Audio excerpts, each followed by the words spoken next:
കരുണാകരൻ ഈ ഹൈക്കോടതി ജഡ്ജിയുടെ വീട്ടിലേക്ക് വിളിച്ചതിൻ്റെ തെളിവ് ഫോൾട്ട് കാർഡ്, ഫോൾട്ട് ഡോക്കറ്റ്. മനോരമയുടെ 1-ാം പേജിൽ ഇത് വ്യാജമാണെന്ന് പറഞ്ഞ് വാർത്ത കൊടുത്തു. കരുണാകരൻ അനുകൂലമായിട്ടുള്ളൊരു വാർത്തയായത് കാരണം അന്നത്തെ കാലത്ത് അതാരും അപ്രീഷിയേറ്റ് ചെയ്തില്ല. ഈ കരുണാകരനെതിരായിട്ട് ഞാൻ പിന്നെ ഒത്തിരി വാർത്തകൾ എഴുതി. കരുണാകരനെ സഹായിക്കുന്ന വാർത്തയാണ് അന്ന് എഴുതിയെങ്കിൽ കരുണാകരൻ മുഖ്യമന്ത്രി ആയിരുന്ന സമയത്ത് കരുണാകരനെതിരായിട്ട് പല വാർത്തകളും എഴുതേണ്ടി വന്നിട്ടുണ്ട്.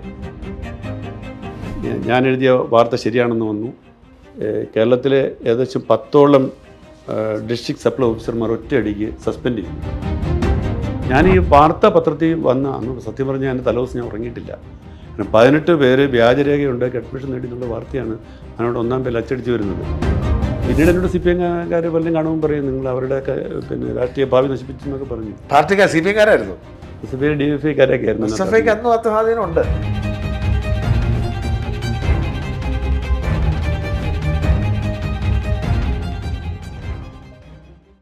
നമസ്കാരം, ഷൂട്ടർ സൈറ്റിലേക്ക് സ്വാഗതം. മലയാളത്തിലെ ഏറ്റവും പ്രശസ്തരായ മാധ്യമപ്രവർത്തകരിൽ ഒരാളായ ജോൺ മുണ്ടക്കയുമായുള്ള ഉമ്മൻചാണ്ടിയെക്കുറിച്ചുള്ള സംഭാഷണമായിരുന്നു ആദ്യ എപ്പിസോഡിൽ. ഇനി നമുക്ക് മലയാള മാധ്യമ പ്രവർത്തനത്തെക്കുറിച്ച് തന്നെ ജോണുമായി സംസാരിക്കാം. നമസ്കാരം. ഞാൻ ഇപ്പം നമുക്ക് പണ്ട് കാലത്തൊക്കെ നമ്മുടെയൊക്കെ ചെറുപ്പത്തിൽ നമുക്ക് ഈ ബൈലൈൻ എന്ന് പറയുന്നത് വളരെ മനസ്സിൽ തങ്ങുമായിരുന്നു. ഇപ്പം എനിക്ക് തോന്നുന്നില്ല അങ്ങനെ ആളുകൾ ബൈലൈൻ എന്ന് വായിക്കുന്നുണ്ടെന്ന്. അപ്പം ഈ കലാകൗമുദി ആഴ്ചപ്പതിപ്പിൽ എഴുതുന്ന എഴുത്തുകാരുടെ ഒരു കവിത പ്രസിദ്ധീകരിക്കുന്ന ആളുടെ പേര് പോലും നമ്മുടെ മനസ്സിലുണ്ടാകുമായിരുന്നു. അങ്ങനെ മനസ്സിലങ്ങ് ചിരപ്രതിഷ്ഠ നേടിയ ഒരു പേരാണ് ജോൺ മുണ്ടക്ക എന്ന് പറയുന്നത്. എത്ര പ്രായമുള്ള ആളാണെന്നോ ഞാനൊക്കെ ചെറുപ്പത്തിൽ നമ്മളൊക്കെ പത്രം വായിക്കാൻ തുടങ്ങുമ്പോൾ കാണുന്നതാണ് ജോൺ മുണ്ടക്ക. കാരണം തലക്കെട്ട് കണ്ടാക്കാണ് ജോൺ മുണ്ടക്ക. അപ്പോൾ എനിക്കൊരു കൗതുകമുണ്ട്. കാരണം ഞാൻ മുണ്ടക്കയത്തുനിന്ന് ഒരു 12 കിലോമീറ്റർ മാത്രം അകലെ താമസിക്കുന്ന ആളാണ്. അപ്പോൾ മുണ്ടക്കയ എന്ന് പറയുന്ന ഒരു മലയോര നഗരമാണ്. എനിക്ക് പോലും അത് അങ്ങേക്ക് ശേഷം ഞാൻ 87-ലാണ് എൻ്റെ 10ാം ക്ലാസ് കഴിയുന്നത്. 93-ലാണ് എൻ്റെ ഡിഗ്രി കഴിയുന്നത്. അന്ന് എനിക്ക് പോലും ആരും ഉണ്ടായിരുന്നില്ല പറഞ്ഞു തരാൻ പത്രക്കാരനാകേണ്ടത് നല്ലതാണെന്നോ പണി കിട്ടും നമുക്കറിയത്തില്ല. ഞാൻ കണ്ടിട്ടുള്ള പത്രക്കാരൻ ഏജന്റുമാരായിരുന്നു. അപ്പോൾ എങ്ങനെയാണ് ഈ മുണ്ടക്കയത്തു നിന്ന് അങ്ങൊരു പത്രക്കാരനായതെന്ന് അറിയാൻ എനിക്ക് താല്പര്യം. അങ്ങയുടെ പശ്ചാത്തലം എന്താണ്? മുണ്ടക്കയത്താണോ ജനിച്ച് വളർന്നത്? എന്താണ് വീട്ടിലാരെങ്കിലും മാധ്യമപ്രവർത്തകരോ എഴുത്തുകാരോ അങ്ങനെ ഒരു പശ്ചാത്തലമുണ്ട്? എന്താണ് യഥാർത്ഥത്തിൽ? ഒരു പശ്ചാത്തലവും അങ്ങനെ മാധ്യമപ്രവർത്തനമായിട്ടോ പത്രപ്രവർത്തനമായിട്ടോ ഇല്ല. എൻ്റെ അച്ഛനൊരു മലഞ്ചരക്ക് ബിസിനസ്സുകാരനായിരുന്നു. അമ്മ ഒരു വീട്ടമ്മയായിരുന്നു. മുണ്ടക്കയം പുത്തൻചന്തയിലായിരുന്നു വീട്. ആകെ എനിക്ക് പത്രപ്രവർത്തകനാകാനായിട്ട് എനിക്ക് കൈമുതലായിട്ടുള്ളത് എൻ്റെ വായന മാത്രമാണ്. പഠനത്തിലൊന്നും ഞാൻ വലിയ സമ്മർദ്ദമൊന്നും ആയിരുന്നില്ല. പക്ഷേ പുസ്തകങ്ങൾ വായിച്ച് തള്ളുന്നത് വലിയൊരു സന്തോഷമായിരുന്നു. അന്ന് പിന്നെ മുണ്ടക്കയം പഞ്ചായത്ത് ലൈബ്രറി ആയിരുന്നു ഞങ്ങളുടെയൊക്കെ ആശ്രയം. പഞ്ചായത്ത് ലൈബ്രറിയിലെ പുസ്തകങ്ങൾ ആദ്യകാലത്ത് എല്ലാവരും വായിക്കുന്നത് പോലെ കാനവും മുട്ടത്തുറക്കിയും ഒക്കെ ആയിട്ട് തുടങ്ങി.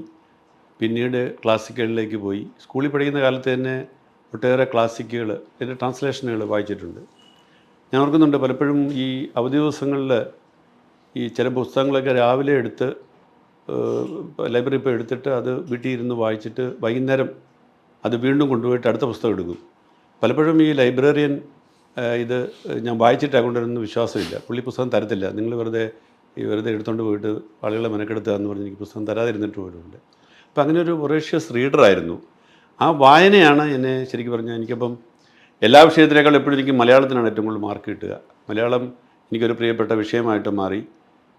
പിന്നെ വേറൊന്ന്, ഞാൻ സ്കൂളിൽ 10ാം ക്ലാസ്സിൽ പഠിക്കുമ്പോഴും കോളേജിൽ പഠിക്കുമ്പോഴും ഒക്കെ കഥ എഴുതുകയും അന്നത്തെ ആനുകാലിക പ്രസിദ്ധീകരണങ്ങളിലൊക്കെ എൻ്റെ കഥകൾ വന്നിട്ടുണ്ട്. കോളേജിൽ പഠിക്കുന്ന കാലത്ത് മിക്കവാറും പ്രസിദ്ധീകരണങ്ങളൊക്കെ വന്നിട്ടുണ്ട്. ജനീകം വരെയുള്ള പ്രസിദ്ധീകരണങ്ങൾ വന്നിട്ടുണ്ട്. അപ്പം അതിനുശേഷം പിന്നെ പഠനം. എവിടെയാണ് പ്രീ ഡിഗ്രിയും ഡിഗ്രിയും പഠിച്ചത്? ഡിഗ്രി പഠിച്ചത് ചങ്ങനാശ്ശേരി SB കോളേജിലാണ്. അന്ന് സെൻറ് ജോൺസ് കോളേജ് ഉണ്ടല്ലോ. ഉണ്ട്. പിന്നെ അവിടെ പോകാൻ ഞങ്ങളുടെ കോളേജ്. അത് എനിക്കൊന്ന് ഫാദർ എനിക്ക് SLCക്ക് നല്ല മാർക്ക് കിട്ടി. ഉഴപ്പനായിരുന്നില്ല. ഉഴപ്പനായിരുന്നില്ല. പക്ഷെ എനിക്ക് അങ്ങനെ വലിയ മിടുക്കൊന്നും ആയിരുന്നില്ല. ആ ഒരു സമയത്ത് അങ്ങനെ ഫസ്റ്റ് ക്ലാസ്സൊന്നും കിട്ടിയില്ല. 359 മാർക്കായിട്ട് കിട്ടിയ. അപ്പോൾ അത്രയും മാർക്ക് കിട്ടിയപ്പോഴത്തേക്ക് പുള്ളി വിചാരിച്ചു നല്ല കോളേജിൽ പോയി പഠിക്കട്ടെ എന്ന് വിചാരിച്ച് എൻ്റെ സിസ്റ്റേഴ്സൊക്കെ പഠിച്ചത് സെൻറ് ജോൺസില്ല. 359 ഒരു മാർക്കിന് 10ാം ക്ലാസ്. അപ്പോൾ എന്നെ കൊണ്ട് SB ചേർത്തു. SB ചേർത്തു. അന്ന് ഒരു പ്രസ്റ്റീജിയസ് ഇൻസ്റ്റിറ്റ്യൂട്ടാണല്ലോ SB. അതെ. അന്ന് ആ കാലത്ത് ഏത് ഗ്രൂപ്പ് ചേർന്നു? ഞാൻ ആ സെക്കൻഡ് ഗ്രൂപ്പ് ഈ മാർക്ക് കിട്ടിയോണ്ട് പറ്റിയതാ. എനിക്ക് തീരെ പറ്റിയ ഗ്രൂപ്പായിരുന്നില്ല അത്. അതെൻ്റെ ജീവിതത്തിൽ ഏറ്റവും വലിയൊരു ദുരന്തമായി പോയി. അവിടെ പോയി ഡിഗ്രിക്ക് അവിടെ ചേർന്നു. ഡിഗ്രിക്ക് പിന്നെ BA ഇംഗ്ലീഷ്. അതെ, പിന്നെ അങ്ങോട്ട് മാറി. ഞാൻ പെട്ടെന്ന് അങ്ങോട്ട് മാറി, കാരണം എനിക്ക് പറ്റിയതല്ല ഈ സയൻസ് എന്നുള്ളത് പിടി കിട്ടി. എങ്ങനെയാണ് മലയാളത്തോട് ഇത്ര താല്പര്യമുള്ള ആൾ ഇംഗ്ലീഷിലേക്ക് മാറിയതിന്? അപ്പോൾ ഇംഗ്ലീഷിലേക്ക് മാറാൻ കാര്യം, മലയാളം എന്തായാലും നമുക്ക് വായിച്ചുണ്ടാക്കാവുന്ന ഒരു ഭാഷയാണല്ലോ. അപ്പോൾ ഇംഗ്ലീഷാണെങ്കിൽ നമുക്ക് ഭാവിയിലേക്ക് ജോലിക്കും മറ്റും സാധ്യതയും ഇല്ലാതെ. അപ്പൻ്റെ ഉപദേശമായിരുന്നു? അല്ല, ഉപദേശം അപ്പനാണോ അത് പറഞ്ഞത്? അപ്പനല്ല, എൻ്റെ ഒരു കസിനാണ്. എനിക്ക് ഈ ഗോവയിൽ പഠിപ്പിച്ചിരുന്ന എൻ്റെ ഒരു കസിനുണ്ട്, കുര്യാക്കോസ് എന്ന് പറഞ്ഞൊരു കസിൻ. പുള്ളിയാണ് എന്നെ ഗോവയിൽ പോയി MA പഠിക്കാനൊക്കെ കാരണമൊക്കെ. MA അവിടെ ഗോവയ്ക്ക് പോയി. MA ഗോവയ്ക്ക് പോയി. അതൊരു ജീവിതത്തിൽ വലിയൊരു ടേണായിരുന്നു. കാരണം അവിടെ പോയതാണ് എൻ്റെ ജീവിതത്തിൽ വലിയൊരു കാരണം ഇംഗ്ലീഷ് പറയാൻ പഠിച്ചു. ഇംഗ്ലീഷിൽ കുറച്ചുകൂടെ ഒരു ഇംഗ്ലീഷ് വായനയ്ക്ക് കുറച്ച്, കാരണം അവിടെ എന്ന് പറഞ്ഞാൽ ക്ലാസ് സമയം ഉച്ചവരെ ഉള്ളൂ, ഉച്ചകഴിഞ്ഞ് മുഴുവൻ ലൈബ്രറിയാണ്. അപ്പോൾ ഇതുപോലെ സ്പൂൺ ഫീഡിങ് ഇല്ല. ഏത് യൂണിവേഴ്സിറ്റി? അത് ബോംബെ യൂണിവേഴ്സിറ്റിയുടെ ഒരു പോസ്റ്റ് ഗ്രാജുവേറ്റ് സെൻ്റർ ആയിരുന്നു പനാജിയിൽ. അവിടെയാണ് പഠിച്ചത്. അപ്പോൾ അന്ന് ആ കസിനോട് നിന്നു? ആ കസിനോട് നിന്നു, അങ്ങനെയാണ് പഠിച്ചത്. PG കഴിഞ്ഞിട്ട് തിരിച്ചു വന്നു. അപ്പോൾ ഇതിനിടയ്ക്ക് വേറെ സംഭവം ഉണ്ട്. ഞാൻ ഈ പ്രീ ഡിഗ്രി കഴിഞ്ഞ് നിൽക്കുന്ന സമയത്ത് എൻ്റെ ഒരു ബന്ധുവായിട്ടുള്ള ഒരു അധ്യാപകൻ, പുള്ളി ഒരു സ്കൂൾ ഹെഡ് മാസ്റ്ററൊക്കെ ആയിരുന്നു, കുട്ടിക്ക് സ്കൂളിലെ ഹെഡ് മാസ്റ്ററായിരുന്ന അദ്ദേഹം എന്നോട് ഇങ്ങനെ വന്നിട്ട്, പുള്ളിയുടെ പേര് പിന്നെ തോമസ്. പുള്ളി എന്നോട് ഇങ്ങനെ വീട്ടിൽ വന്നപ്പോൾ ഇങ്ങനെ സംസാരിച്ചപ്പം ഞാനിങ്ങനെ കഥയൊക്കെ എഴുതുന്നു, അതൊക്കെ അറിഞ്ഞപ്പോൾ പുള്ളിയോട് പറഞ്ഞു, ലാംഗ്വേജ് ഫ്ലെയർ ഉണ്ടെങ്കിൽ, ഇപ്പോൾ ലാംഗ്വേജ് ഫ്ലെയർ എന്നുള്ള വാക്ക് ഞാൻ അന്നേരം കേൾക്കുന്നത്, ലാംഗ്വേജ് ഫ്ലെയർ ഉണ്ടെങ്കിൽ ജേർണലിസത്തിന് പോകണമെന്ന്. സത്യം പറഞ്ഞാൽ ആദ്യമാണ് ജേർണലിസ്റ്റ് എന്നുള്ള വാക്ക് ഞാൻ കേൾക്കുന്നത്. ഡിഗ്രി പഠിക്കുമ്പോഴോ? അത് ഡിഗ്രി കഴിഞ്ഞ്. അപ്പോൾ അതുകൊണ്ട് ഞാൻ ഇംഗ്ലീഷ് എടുക്കാനുള്ള ഒരു കാരണം അതാണ്. അപ്പം ഞാൻ ജേർണലിസം പഠിച്ചാൽ എന്താണെന്നുള്ളത് പിന്നെ അന്വേഷണം തുടങ്ങി. അങ്ങനെയാണ് മനസ്സിലാക്കുന്നത്, ഇങ്ങനെ ജേർണലിസം പഠിച്ചു കഴിഞ്ഞാൽ പിന്നെ പത്രത്തിൽ ചെല്ലാവുന്നു. പക്ഷേ ആ സമയത്ത് ജേർണലിസം പഠിപ്പിക്കുന്ന ഇൻസ്റ്റിറ്റ്യൂട്ടുകളൊന്നും കേരളത്തിലില്ല, എൻ്റെ അറിവിലില്ല. അപ്പോൾ പിന്നെ BA ചേർന്നു. പുറത്തൊന്നും പോയി ജേർണലിസം പഠിക്കാൻ വേണ്ടി പറഞ്ഞ് പ്രീ ഡിഗ്രി കഴിഞ്ഞിട്ട് പോകാനൊന്നും പറ്റത്തില്ല. അപ്പോൾ BA ചേർന്ന് ഇംഗ്ലീഷ് ലിറ്ററേച്ചർ എടുത്തു. അപ്പോൾ എനിക്ക് മനസ്സിലിങ്ങനെ ആഗ്രഹമുണ്ട്. അപ്പം ജേർണലിസത്തിനുമായിട്ട് ബന്ധപ്പെട്ട ഏതെങ്കിലും ക്യാമ്പ് എവിടെയെങ്കിലും ഉണ്ടെങ്കിൽ ഞാൻ പോകുമായിരുന്നു അറ്റൻഡ് ചെയ്യാനായിട്ട്. മനോരമയുടെ ബാലൻസേക്ക് തന്നെ ക്യാമ്പ്, പിന്നെ ജേർണലിസ്റ്റുകളായിട്ടുള്ള ആൾക്കാരെങ്കിലും എവിടെയെങ്കിലും പ്രസംഗിക്കുന്നുണ്ടെങ്കിൽ, ഇപ്പോൾ BK ഭാർഗവൻ നായരൊക്കെ SB കോളേജ് വന്നപടി പ്രസംഗിക്കുമ്പോൾ ഞാൻ കേൾക്കാൻ പോകും.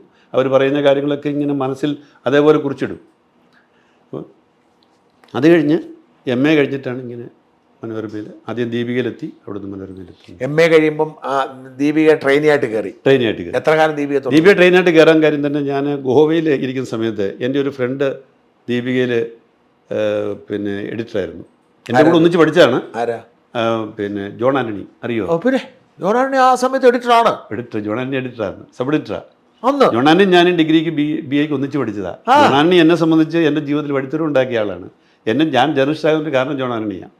ഞാൻ തിരിച്ചു വന്നു കഴിഞ്ഞ് വല്ല കോളേജിലും കയറാൻ പറ്റുമെന്ന്. എന്തൊരു സാധു മനുഷ്യനാണ്. സാധു മനുഷ്യനോ, പക്ഷേ ഭയങ്കര നല്ല ഭാഷയുണ്ട്. സൺഡേ ചെയ്യുമായിരുന്നു. 2 ദിവസം മുമ്പ് ഞങ്ങൾ ഒന്നിച്ച് കുറേ സമയം ചെലവഴിച്ചിരുന്നു. എനിക്ക് പതിയെ പക്ഷേ ഇപ്പോൾ പറയുമ്പോഴാണ് ജോൺ ആൻ്റണിയൊക്കെ അത്ര ഒരു പാരമ്പര്യം എനിക്കറിയത്തില്ല. ഞാൻ അവിടെ വരുമ്പോൾ ദീപികയിലുണ്ട്. അപ്പോൾ വേറെ കഥയും കൂടി ഉണ്ട്. അതായത് ജോൺ ആൻ്റണി ഇപ്പം ഇങ്ങനെ കഥകൾ ചോദിച്ചു വരുന്നതുകൊണ്ട് എനിക്കിതൊക്കെ ഓർമ്മിക്കാനൊരു സന്തോഷം. ജോൺ ആൻ്റണി പിന്നെ ഞാൻ ഗോവയിലിരിക്കുന്ന സമയത്ത് നിരന്തരം ജോൺ ആൻ്റണിയുമായിട്ട് എഴുത്തുകൂത്തുകളുണ്ട്. എങ്ങനെ പരിചയം? ഒരുമിച്ച് പഠിച്ചതുകൊണ്ട്.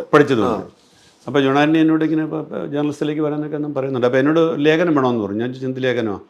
അത് ഗോവയിലെ ലൈഫിനെ കുറിച്ച് ലേഖനം വേണമെന്ന് പറഞ്ഞു. ഞാനപ്പം ഗോവയിലെ ലൈഫിനെ കുറിച്ചൊരു ലേഖനം എഴുതി. ഗോവയിലെ ആ ഒരു പിന്നെ പോർച്ചുഗീസ് സംസ്കാരത്തിൻ്റെ ഹാങ് ഓവർ, അതിൻ്റെ ഒരു പിന്തുടർച്ച, അവിടുത്തെ ലൈഫ് സ്റ്റൈല് എല്ലാം കൂടെ വെച്ചിട്ട് ഒരു മലയാളി കാണുന്നതായിട്ടൊരു ലേഖനം എഴുതി.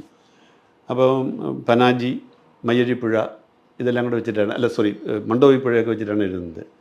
അപ്പോൾ ഇത് സമാന്തരമായിട്ട് ഇവിടെ മയ്യഴിപ്പുഴയുണ്ടല്ലോ, പൂന്തൻ്റെ. അപ്പോൾ മയ്യഴിപ്പുഴയുടെ തീരങ്ങൾ വായിച്ച് അതിൻ്റെ ആവേശം ഉൾക്കൊണ്ട് നിൽക്കുന്ന ഒരു സമയമായതുകൊണ്ട് ആ ലേഖനം എഴുതിയിട്ട് ഞാൻ അതിന് മയ്യഴിപ്പുഴയുടെ തീരങ്ങളിൽ നിന്നും പറഞ്ഞ് തലക്കെട്ടും കൊടുത്തു. മയ്യഴിപ്പുഴ തീരങ്ങൾ, മണ്ടോവിപ്പുഴയുടെ തീരങ്ങൾ പറഞ്ഞു തെറ്റിപ്പോയതാ. മണ്ടോവിപ്പുഴയുടെ തീരങ്ങളിൽ നിന്നും പറഞ്ഞ് ഈ ഒരു പാരഡി പോലെ തലക്കെട്ടും കൊടുത്തു.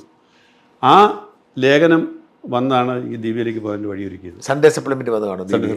ജോൺ ആൻ്റണി അത് കൊടുത്തു. പുള്ളി ചാർജ് ആയിരുന്നു. എത്രയോ കാലം ജോൺ ആൻ്റണി സൺഡേ എത്രയോ കാലം. എനിക്ക് പക്ഷേ ഇദ്ദേഹം ഇപ്പം റിട്ടയർ ആയി കാണുമല്ലോ. റിട്ടയർ ചെയ്തു. അവിടെ കോട്ടയത്തുണ്ടോ? അല്ല ചങ്ങനാശ്ശേരിയിലുണ്ട്. ചങ്ങനാശ്ശേരിയിലുണ്ട്. ഒന്ന് കാണണം. എനിക്ക് ഭയങ്കര വളരെ ശാന്തമായി സംസാരിക്കുന്ന, സൗമ്യമായി സംസാരിക്കുന്ന മനുഷ്യൻ.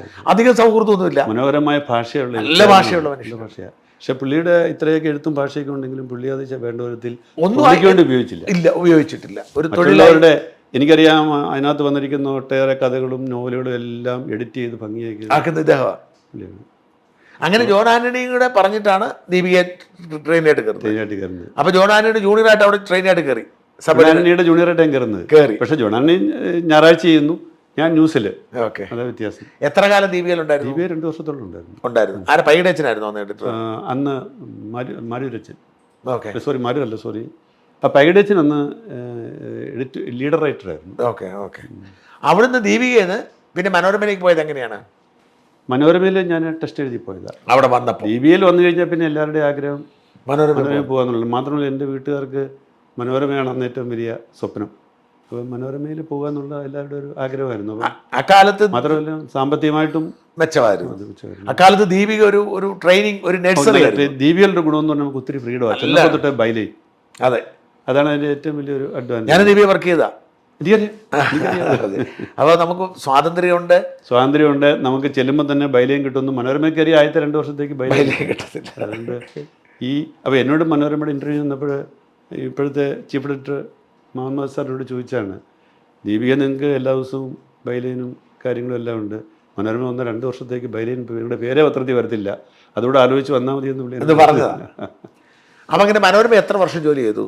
മനോരമയിൽ എല്ലാം കൂടെ 42 വർഷം. 42 വർഷം. കോട്ടയത്ത് തന്നെയായിരുന്നു ആദ്യം? കോട്ടയത്തായിരുന്നു. പിന്നെ എവിടെയൊക്കെ ഉണ്ടായിരുന്നു? പിന്നെ എറണാകുളത്ത് വർക്ക് ചെയ്തു, കോഴിക്കോട്ട് വർക്ക് ചെയ്തു, ഇടുക്കിയിൽ റിപ്പോർട്ടറായിട്ട് വർക്ക് ചെയ്തു, പിന്നെ എറണാകുളത്ത് വന്നു, അവിടുന്ന് തിരുവനന്തപുരത്ത് വന്നു, ഇവിടെ വന്ന് ഉറച്ചു. ഇവിടെ അതിനുശേഷം അങ്ങോട്ടും പോയില്ല. ഇടയ്ക്ക് കുറച്ചെല്ലാം ഡൽഹി പോയത് മാത്രമേ ഉള്ളൂ. ബ്യൂറോ ചീഫ് ആയത് ഇവിടെ തിരുവനന്തപുരത്ത് വന്നിട്ടാണോ? ഇവിടെ മാത്രമേ ആയിട്ടുള്ളൂ, വേറെ ഒരിടത്തും ആയിട്ടില്ല? ഇല്ല, വേറെ പോയിട്ട്. എത്ര കാലം തിരുവനന്തപുരത്ത് വർക്ക് ചെയ്തപ്പോൾ? തിരുവനന്തപുരത്ത് 36 വർഷം. അല്ല, അതങ്ങനെ മനോരമ അനുവദിക്കാറുണ്ടോ പൊതുവേ?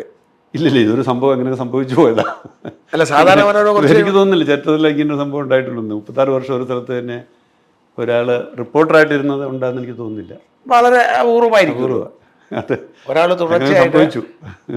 അങ്ങ് പൊളിറ്റിക്കൽ റിപ്പോർട്ടിങ്ങിലായിരുന്നു ഫോക്കസ് ചെയ്തിരുന്നത്? ഇല്ല, പൊളിറ്റിക്കൽ റിപ്പോർട്ടിങ്ങിൽ ഞാൻ അധികം ഫോക്കസ് ചെയ്തിട്ടില്ല എന്നാണ് സത്യം.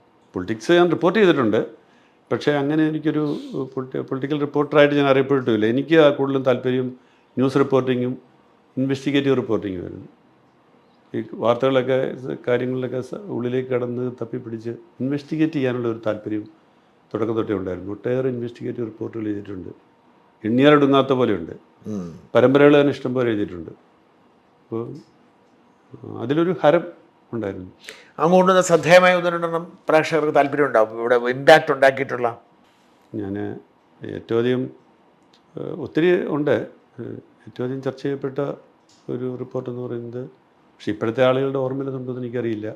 ഞാൻ എറണാകുളത്തായിരുന്ന സമയത്ത് ഒരു സംഭവം ഉണ്ടായി. അന്ന് ഈ ആർ ബാലകൃഷ്ണപിള്ള പഞ്ചാബെങ്കിൽ പഞ്ചാബ് എന്നും പറഞ്ഞൊരു പ്രസംഗം നടത്തിയതിൻ്റെ പേരിൽ കോടതിയിലൊരു കേസ് വന്നു. ഭാഗ്യത രാജിവെച്ചിട്ടില്ല. വെക്കണമെന്നുള്ള ആവശ്യം ശക്തമായിട്ട് വന്ന സമയത്ത് അദ്ദേഹം രാജിവെക്കാതെ ഇങ്ങനെ പിടിച്ച് നിൽക്കുന്ന സമയത്ത് ഇത് സംബന്ധിച്ചുള്ള കേസ് ഹൈക്കോടതി വരുന്നു. ഈ കേസിൻ്റെ വിധി പറയുന്നതിൻ്റെ തലേദിവസം കരുണാകരൻ ഈ ജഡ്ജിയുടെ വീട്ടിലേക്ക് വിളിച്ചു. ജഡ്ജിയെ വിളിച്ചിട്ട് ഈ കേസിൽ ബാലകൃഷ്ണപിള്ളയ്ക്ക് എതിരായിട്ട് വിധി എഴുതണം എന്നാവശ്യപ്പെട്ടു എന്നൊരു ആരോപണമുണ്ടായി. ഈ ആരോപണം ഭയങ്കര ശക്തമായി വലിയ അസംബ്ലിയിലൊക്കെ വലിയ ബഹളമൊക്കെ നിൽക്കുന്ന സമയത്ത് ഇലിസ്ട്രേറ്റർ ബേക്കറിയിൽ ഒരു വാർത്ത വരുന്നു. കരുണാകരൻ ഈ ഹൈക്കോടതി ജഡ്ജിയുടെ വീട്ടിലേക്ക് വിളിച്ചതിൻ്റെ തെളിവ് ഫോൾട്ട് കാർഡ്, ഫോൾട്ട് ഡോക്കറ്റ്, ഈ 2 തെളിവ്. അതായത് അക്കാലത്ത് ഈ ലാൻഡ് ഫോൺ മാത്രമല്ലേ ഉള്ളൂ. ലാൻഡ് ഫോണിൽ ഒരു ഫോൺ കേടായാൽ ആ ഫോൺ കംപ്ലയിൻറ്റ് നമ്മൾ ചെയ്യുക. അപ്പോൾ ഈ ജഡ്ജിയുടെ വീട്ടിലെ ഫോൺ കേടായിരുന്നു കരുണാകരൻ്റെ ക്ലിഫ് ഹൗസിൽ നിന്ന് വിളിച്ചപ്പോൾ. അതുകൊണ്ട് ക്ലിഫ് ഹൗസിൽ നിന്ന് കംപ്ലയിൻറ്റ് ചെയ്തു, ജഡ്ജിയുടെ വീട്ടിലെ നമ്പർ റിപ്പയർ ചെയ്യണം, അത് കേടാണ്, റിപ്പയർ ചെയ്യണമെന്ന് ആവശ്യപ്പെട്ടുകൊണ്ട് കംപ്ലയിൻറ്റ് പോയി കംപ്ലയിൻറ്റ് സെല്ലിലേക്ക്. ആ സെല്ലിൽ ആദ്യം ഒരു ഫോൾട്ട് കാർഡ് ഉണ്ടാക്കും, എന്താണ് കംപ്ലയിൻറ്റ്. രണ്ടാമത് ഫോൾട്ട് ഡോക്കറ്റ്, ഇത് ശരിയാക്കി എന്നുള്ളത്. അപ്പോൾ രാത്രി തന്നെ ക്ലിഫ് ഹൗസിൽ നിന്ന് വിളിച്ചുകൊണ്ട് രാത്രി തന്നെ ഈ ഫോൺ ശരിയാക്കി കൊടുത്തു എന്നുള്ള തെളിയിക്കുന്നതാണ് ഈ ഫോൾട്ട് കാർഡ്, ഫോൾട്ട് ഡോക്കറ്റ്. ഇത് രണ്ടിൻ്റെയും പടം സഹിതമാണ് ഈസ്റ്റേൺ വീക്കിലി റിപ്പോർട്ട് കൊടുത്തത്. ഈ റിപ്പോർട്ട് വന്നു, അത് വലിയ വിഷയമായി. ഇവിടുത്തെ പത്രങ്ങളുമൊക്കെ അത് ടേക്കപ്പ് ചെയ്തു. ആ സമയത്ത് ഞാൻ എറണാകുളത്ത് ടെലിഫോൺസിലുള്ള അവിടുത്തെ DTO ആയിരുന്ന ആൾ എൻ്റെ അടുത്ത് വളരെ ആദർശമായിട്ട് വേറെ ആൾ വഴി എൻ്റെ അടുത്ത് അറിയിക്കുന്നത് ഇത് ശരിയല്ല, ഈ പിന്നെ ഇത് വ്യാജമാണ്, ഈ ഫോൾട്ട് കാർഡും ഫോൾട്ട് ഡോക്കറ്റും. അപ്പോൾ നമുക്കൊരു ആരോപണം വന്നാൽ അത് തിരിച്ച് തെളിയിക്കുക എന്ന് പറയുന്നത് ഏറ്റവും വലിയ പാടാണ്. അതിൻ്റെ കൂടെ പോകുക എന്ന് പറയുന്നതാണ് ഏറ്റവും എളുപ്പം. അപ്പോൾ ഞാൻ ഈ പിന്നെ DTOയുടെ അന്നത്തെ ടെലിഫോൺസ് ഓഫീസറുടെ അടുത്ത് പോയിട്ട്, അപ്പോൾ അദ്ദേഹം ഈ ഫോൾട്ട് കാർഡും ഫോൾട്ട് ഡോക്കറ്റും എല്ലാം എടുത്ത് ഇങ്ങനെ മുന്നിലിട്ട് ഇങ്ങനെ നിൽക്കുകയാണ്. അപ്പോൾ അദ്ദേഹം എന്നെ എടുത്ത് കാണിച്ചു, ഈ ഇൽഷാഡ് വീക്കിലി വന്നിരിക്കുന്ന നമ്പറിലുള്ള ഫോൾട്ട് കാർഡും ഫോൾട്ട് ഡോക്കറ്റും ഇത് രണ്ടും ജഡ്ജിയുടെ വീട്ടിലേക്ക് വിളിച്ചതിൻ്റെ തെളിവുള്ളതല്ല, ഇതുമായിട്ട് യാതൊരു ബന്ധമുള്ളതല്ല. പിന്നെ എങ്ങനെ ഈ ആരോപണം വന്ന് എങ്ങനെയാണ് തെളിവെന്ന് ചോദിച്ചും പുള്ളി പറഞ്ഞു, ഇത് വന്നെങ്കിൽ ഇത് ഫോർജ് ചെയ്തുണ്ടാക്കിയതാണ്. അതെന്തിനു വേണ്ടി ചെയ്തു? അത് കാശിന് വേണ്ടി ചെയ്തതായിരിക്കും, ഇവർക്ക് വിലയ്ക്ക് വിറ്റതായിരിക്കും എന്ന് പറഞ്ഞു. അപ്പോൾ ഏതായാലും ഈ ഡോക്യുമെൻറ്റ്സ് കണ്ട സ്ഥിതിക്ക് ഞാൻ അത് രണ്ടും ഞാൻ എടുത്ത് വെച്ചിട്ട് മനോരമയുടെ 1-ാം പേജിൽ ഇത് വ്യാജമാണെന്ന് പറഞ്ഞ് വാർത്ത കൊടുത്തു. കർണാൻ അനുകൂലമായിട്ടുള്ളൊരു വാർത്തയായത് കാരണം അന്നത്തെ കാലത്ത് അതാരും അപ്രീഷിയേറ്റ് ചെയ്തില്ല. കാരണം എല്ലാവരും കർണാനെതിരായിട്ട് നിൽക്കുന്ന ഒരു സമയമായതുകൊണ്ട് ഇത് പിറ്റേ ദിവസം മനോരമ വന്നപ്പം ഞാനൊരു ജൂനിയറുമാണല്ലോ, എല്ലാവരും പറഞ്ഞത് എന്നെ പറ്റിച്ചാണ്, ഞാൻ കർണാകരനെ സഹായിക്കാൻ വേണ്ടി മനോരമയും ഈ പുതിയ ലേഖനം ചേർന്ന് ഒരു കള്ള കഥ ഉണ്ടാക്കിയതാണെന്ന് പറഞ്ഞ് ഭയങ്കര പ്രചാരണമായിരുന്നു എനിക്കെതിരെ, പത്രത്തിനെതിരെ. അത് കഴിഞ്ഞ് പിറ്റേ ദിവസം പിന്നെ എനിക്കും ഭയങ്കര ഒരു വിഷമമായി. ഞാൻ പിന്നെ ഇത് ശരി എൻ്റെ വാർത്തയാണ് ശരിയെന്ന് സ്ഥാപിക്കാൻ വേണ്ടി കുറേയേറെ അന്വേഷണം നടത്തേണ്ടി വന്നു. ഓരോ ദിവസമായിട്ട് ഞാൻ പോയി ഓരോ പുതിയ വാർത്തകൾ കണ്ടെത്തി ഇത് ശരിയാണെന്ന് സ്ഥാപിച്ചെടുത്തു. അപ്പോൾ ആദ്യം ഇതൊക്കെ എന്നെ കുറ്റപ്പെടുത്തിയവരും കളിയാക്കിയവരുമൊക്കെ അവസാനം സമ്മതിച്ചു ഞാനാണ് ശരിയെന്നുള്ളത്. അന്ന് കർണാകരനോട് എനിക്കൊരു പരിചയമില്ലെന്ന്, എനിക്ക് അന്നത്തെ രാഷ്ട്രീയത്തിൽ അത് തുടക്കമാണ്, എനിക്കങ്ങനെ വലിയ രാഷ്ട്രീയത്തിൽ വലിയ താല്പര്യം. അന്വേഷിക്കേണ്ടതാണല്ലോ ഇത് ആരാന്ന് അന്വേഷിക്കേണ്ടതാണല്ലോ. കർണാകരൻ അന്വേഷിച്ചല്ല. കർണാകരൻ ഞാൻ പിന്നീട് എറണാകുളത്ത് നിന്നപ്പോൾ കണ്ടു. പുള്ളിയെ കണ്ടപ്പോഴത്തേക്ക് പുള്ളി ഞാൻ പറഞ്ഞു ഞാൻ എഴുതിയ ലേഖനം എന്നൊക്കെ പറഞ്ഞു. പുള്ളി വളരെ സന്തോഷമായിട്ട് എന്നെ സ്വീകരിച്ചിട്ട് പറഞ്ഞു അതിൻ്റെ പിന്നിൽ പ്രവർത്തിച്ചാൽ നമുക്ക് പുറത്തു കൊണ്ടുവരണം എന്നൊക്കെ പറഞ്ഞു. കർണാകരൻ എൻ്റെ പേര് അസംബ്ലിയിലും പറഞ്ഞു. അതായത് ഇതിനെക്കുറിച്ച് പറഞ്ഞപ്പോൾ പുള്ളി പത്രവാർത്ത എടുത്ത് വായിച്ചാണ് പിറ്റേ ദിവസം അസംബ്ലി ഉണ്ടായിരുന്ന സമയത്ത് അസംബ്ലി രക്ഷപ്പെട്ടത്. അപ്പം മനോരമ, ഞാനിത് പറയുന്നത് എൻ്റെ അഭിപ്രായമല്ല, മനോരമയുടെ ലേഖൻ ജോൺ മുണ്ടക്കയം പേര് വെച്ചെഴുതിയ ലേഖനമാണെന്നൊക്കെ പറഞ്ഞപ്പോൾ അതെനിക്കൊരു വലിയ സന്തോഷമായി. നമ്മുടെ പേര് വന്നു, അതാണ് ഒരു ബ്രേക്ക് ത്രൂ. അപ്പോൾ അത് വലിയൊരു കരിയറിലൊരു വലിയൊരു മാനേജ്മെന്റ് അംഗീകരിച്ചു, അവർ അപ്രീഷിയേറ്റ് ചെയ്തു. മനോരമയ്ക്ക് അങ്ങനെ ഒരു രീതി ഉണ്ടല്ലോ അല്ലേ, അവരെ കർണാകരനെ രക്ഷിക്കാൻ വേണ്ടി ചെയ്താണെന്നൊക്കെ ആകെ ആരോപണം ഉണ്ടായെങ്കിലും ഇത് ശരിയാണെന്ന് വന്നതോടുകൂടി എല്ലാവരും അപ്രീഷിയേറ്റ് ചെയ്തത്. ഇത്തരത്തിൽ മറ്റു വല്ല പ്രധാനപ്പെട്ട നമ്മൾ അറിയപ്പെടുന്ന എന്തെങ്കിലും വാർത്തകളുടെ പിന്നിൽ അങ്ങേക്ക് പ്രവർത്തിക്കാൻ പറ്റിയിട്ടുണ്ടോ? ഏതെങ്കിലും ഒരുപാടുള്ള കാരണം മറന്നു പോലെ ഒത്തിരി ഉണ്ട്, പെട്ടെന്ന് ഒത്തിരി പറഞ്ഞു വന്നാൽ ഒത്തിരിയുണ്ട്.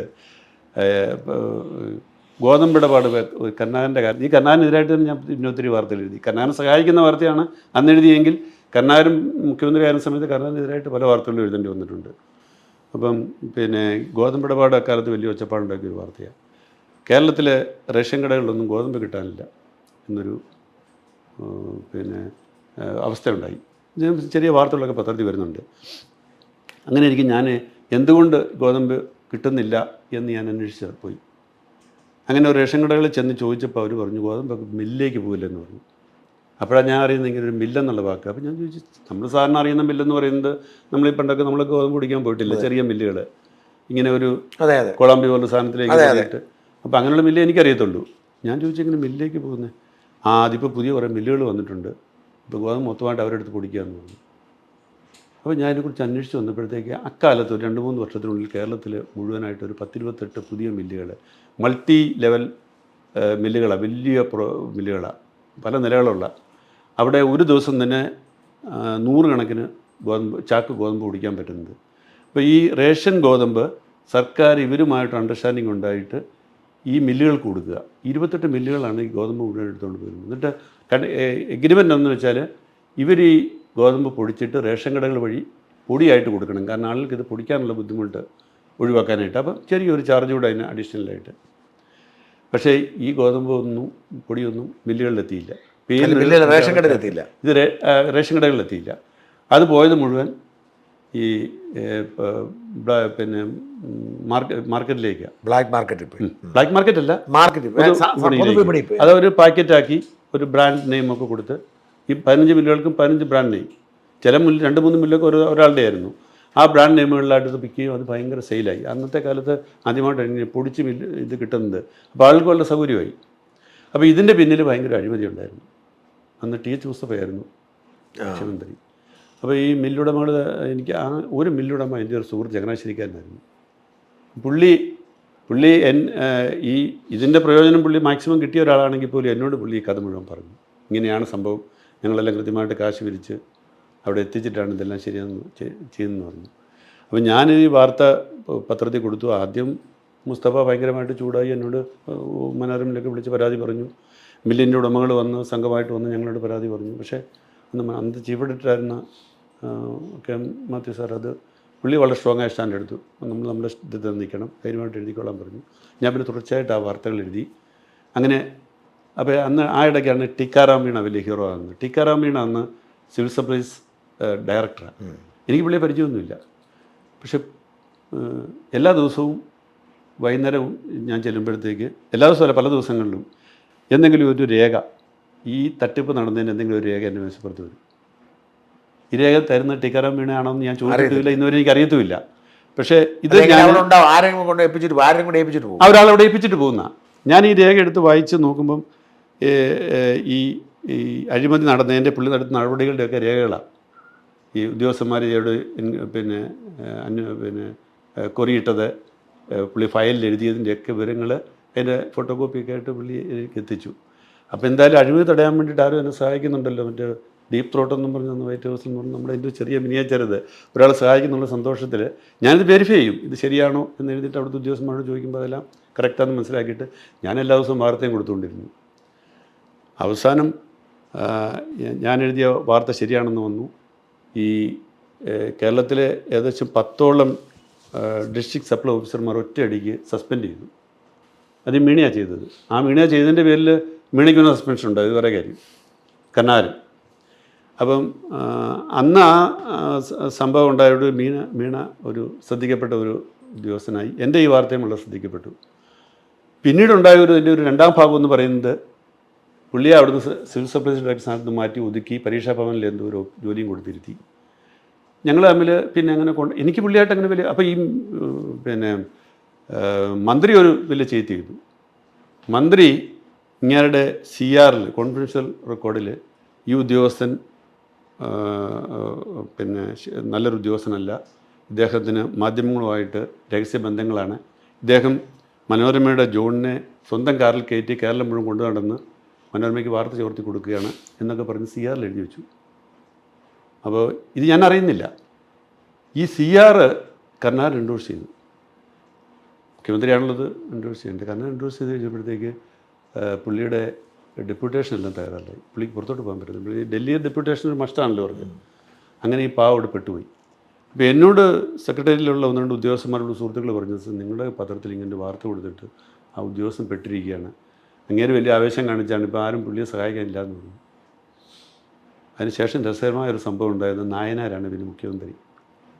എനിക്ക് നായനാരുമായിട്ട് പരിചയമൊന്നുമില്ല. പക്ഷേ ഞാൻ ഒരു ദിവസം ഇങ്ങനെ അവിടെ ഏതോ വേറെ ഏതോ കാര്യത്തിന്, അന്ന് ഇന്നത്തെ പോലെ ഒന്നുമില്ല, പിണറായി വിജയനെ പോലെ ഒന്നും നായനാരെ നമുക്ക് കയറി കാണാം, ഒരു ബുദ്ധിമുട്ടില്ല. അപ്പോൾ അന്നത്തെ സെക്രട്ടറി എനിക്ക് പരിചയമുള്ള ആളായിരുന്നു. പുള്ളിയുടെ അടുത്ത് ഞാൻ ചെന്നു, എന്തോ അന്നത്തെ ഒരു ആവശ്യത്തിന് മുഖ്യമന്ത്രിയെ കണ്ട് ഒരു പ്രതികരണം എടുക്കാൻ വേണ്ടി പോയതാണ്. ഇന്ന് ആരും വിശ്വസിക്കത്തില്ല, മുഖ്യമന്ത്രിയെ കണ്ട് പ്രതികരണം എടുക്കാൻ CPMൻ്റെ ഒരു മുഖ്യമന്ത്രിയെ കണ്ട് പ്രതികരണം എടുക്കാൻ പോയെന്ന്. ഞാൻ അവിടെ ചെന്നു, എന്താ കയറിക്കൊള്ളാൻ പറഞ്ഞു. മനോരമ പുള്ളി പത്ത് ചീത്തയൊക്കെ പറയും അവിടെ ഇരുന്നു, അത് വേറെ കാര്യം. പക്ഷെ എന്നാലും രസമാണ്, അത് കേട്ടിരിക്കും. അപ്പോൾ ഞാനിങ്ങനെ ചെല്ലുന്ന സമയത്ത് ജിജി തോമസൻ ഇറങ്ങി വരുന്നു അവിടുന്ന്. അപ്പോൾ ജിജി തോമസൻ ഇറങ്ങി വന്നപ്പം പുള്ളി എന്നോട് പറഞ്ഞു, അപ്പോൾ ജിജി എനിക്ക് പരിചയമുണ്ട്. പുള്ളിയോട് പറഞ്ഞു, ഇത് കണ്ടോ, ഓനെ അറിയുമോയെന്ന് എന്നോട് ചോദിച്ചു. ഞാൻ പറഞ്ഞു, അറിയാം, ജിജി തോമസൻ. ഓൻ എന്നോട് പറയുമായിരുന്നു, ഈ പാമലിന് ഇടപാടിൽ പുള്ളി ഒരു തെറ്റും ചെയ്തില്ല, പുള്ളിയെ വെറുതെ കുടുക്കിയതാണ്, പുള്ളി ഒരു അഴിമതിയും കാണിച്ചിട്ടില്ല എന്നൊക്കെ എന്നോട് പറയുകയായിരുന്നു. ഓൻ പറഞ്ഞതൊക്കെ സത്യമാണോ ഞാൻ അന്വേഷിക്കട്ടെ എന്നൊക്കെ എന്നോട് പറഞ്ഞു.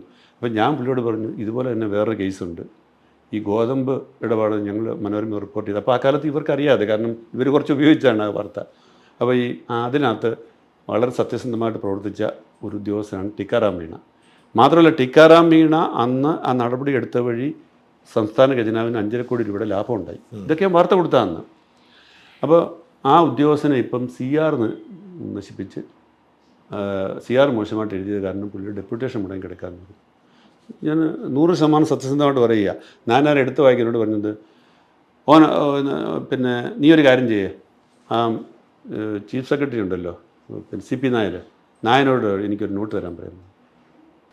എന്നോടാ പറയുന്നത് ഞാൻ പുള്ളിയുടെ ഒരു സത്യസന്ധത. കാരണം ഒരു അഴിമതി നടക്കുന്നു, അഴിമതി അല്ലെങ്കിൽ ഒരു ഉദ്യോഗസ്ഥന് അഴിമതി കയറിയിടുന്നതിൻ്റെ പുറത്ത് പുള്ളിക്കെതിരെ ഒരു നടപടി വരുന്നതിലുള്ള പുള്ളിയുടെ റിയാക്ഷൻ പെട്ടെന്ന് വന്നതാണ്.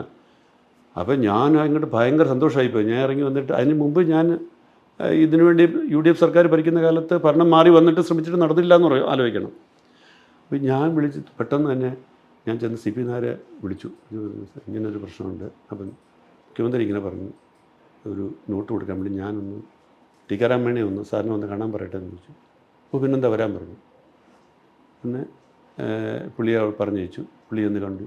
24 മണിക്കൂറുള്ള സസ്പെൻഡ് ചെയ്ത് കൊടുത്തു. ശരി. പുള്ളി ഡെപ്യൂട്ടേഷനിൽ പോയി. ഇത് CP നായരുടെ ആത്മഹത്യക്കകത്ത് എൻ്റെ പേര് പറഞ്ഞ് എഴുതിയിട്ടുണ്ട്. ഇങ്ങനെ ജോൺ വിളിച്ചതും അതിനുശേഷം ഇതിങ്ങനെ സസ്പെൻഡ് ചെയ്ത് കൊടുത്തതും അത് കഴിഞ്ഞ് പുള്ളിയുടെ ഡെപ്യൂട്ടേഷൻ ശരിയായതുമെല്ലാം പുള്ളി പറഞ്ഞിട്ടുണ്ട് അതിനകത്ത്. അപ്പോൾ അതാ ഒരു സംഭവം. 2 തരത്തിൽ എനിക്ക് സാഹചര്യം തരുന്നു. ഒന്നൊരു അഴിമതി പുറത്തു കൊണ്ടുവന്നു, രണ്ടാമത് അതിനകത്ത് പെട്ടുപോയൊരു ഉദ്യോഗസ്ഥനെ എനിക്ക് രക്ഷിക്കാനും പറ്റി. പക്ഷേ ഇന്നാണെങ്കിൽ നടക്കത്തില്ല. അത് നടക്കത്തില്ല. അതൊക്കെ അന്നത്തെ കാലവും സമയമൊക്കെ ആയിരുന്നു. ഈ നയനാരുമായിട്ടുള്ള ബന്ധം എങ്ങനെയായിരുന്നു? നയനാരുമായിട്ട് എനിക്ക് അങ്ങനെ അടുത്ത ബന്ധമൊന്നുമില്ല. പക്ഷേ നയനാരെ കൂടുതൽ പിന്നെ എനിക്കിഷ്ടമായിരുന്നു. നയനാരുടെ തമാശയും നയനാരുടെ ആ ഒരു തുറന്ന മനോഭാവവും നിഷ്കളങ്കതയും. അതുകൊണ്ട് ഇടയ്ക്കിടയ്ക്ക് നയനാരെ പോയി കാണാനും സംസാരിക്കാനും ഒക്കെ പിന്നെ താല്പര്യമുണ്ടായിരുന്നു. അങ്ങനെ പത്രസമ്മേളനങ്ങൾക്ക് പോകുമായിരുന്നു. അതേ ഉണ്ടായിരുന്നുള്ളൂ. അങ്ങനെ ഒരു പേഴ്സണൽ ബന്ധമൊന്നും അങ്ങനെ. എന്നാൽ അവരുടെ അടുത്ത് പോകാനൊന്നും ഒരു പാടുമില്ലായിരുന്നു. ഒരു പാടുമില്ലായിരുന്നു. അന്ന് ഇങ്ങനെയുള്ള ബുദ്ധിമുട്ടുകളൊന്നും. ഈ മനോരമയുടെ ബ്രാൻഡ് അല്ലാതെ തന്നെ ജോൺ മുണ്ടക്കത്തിന് ഇവർക്കൊക്കെ അറിയുകയും ചെയ്യായിരുന്നല്ലേ?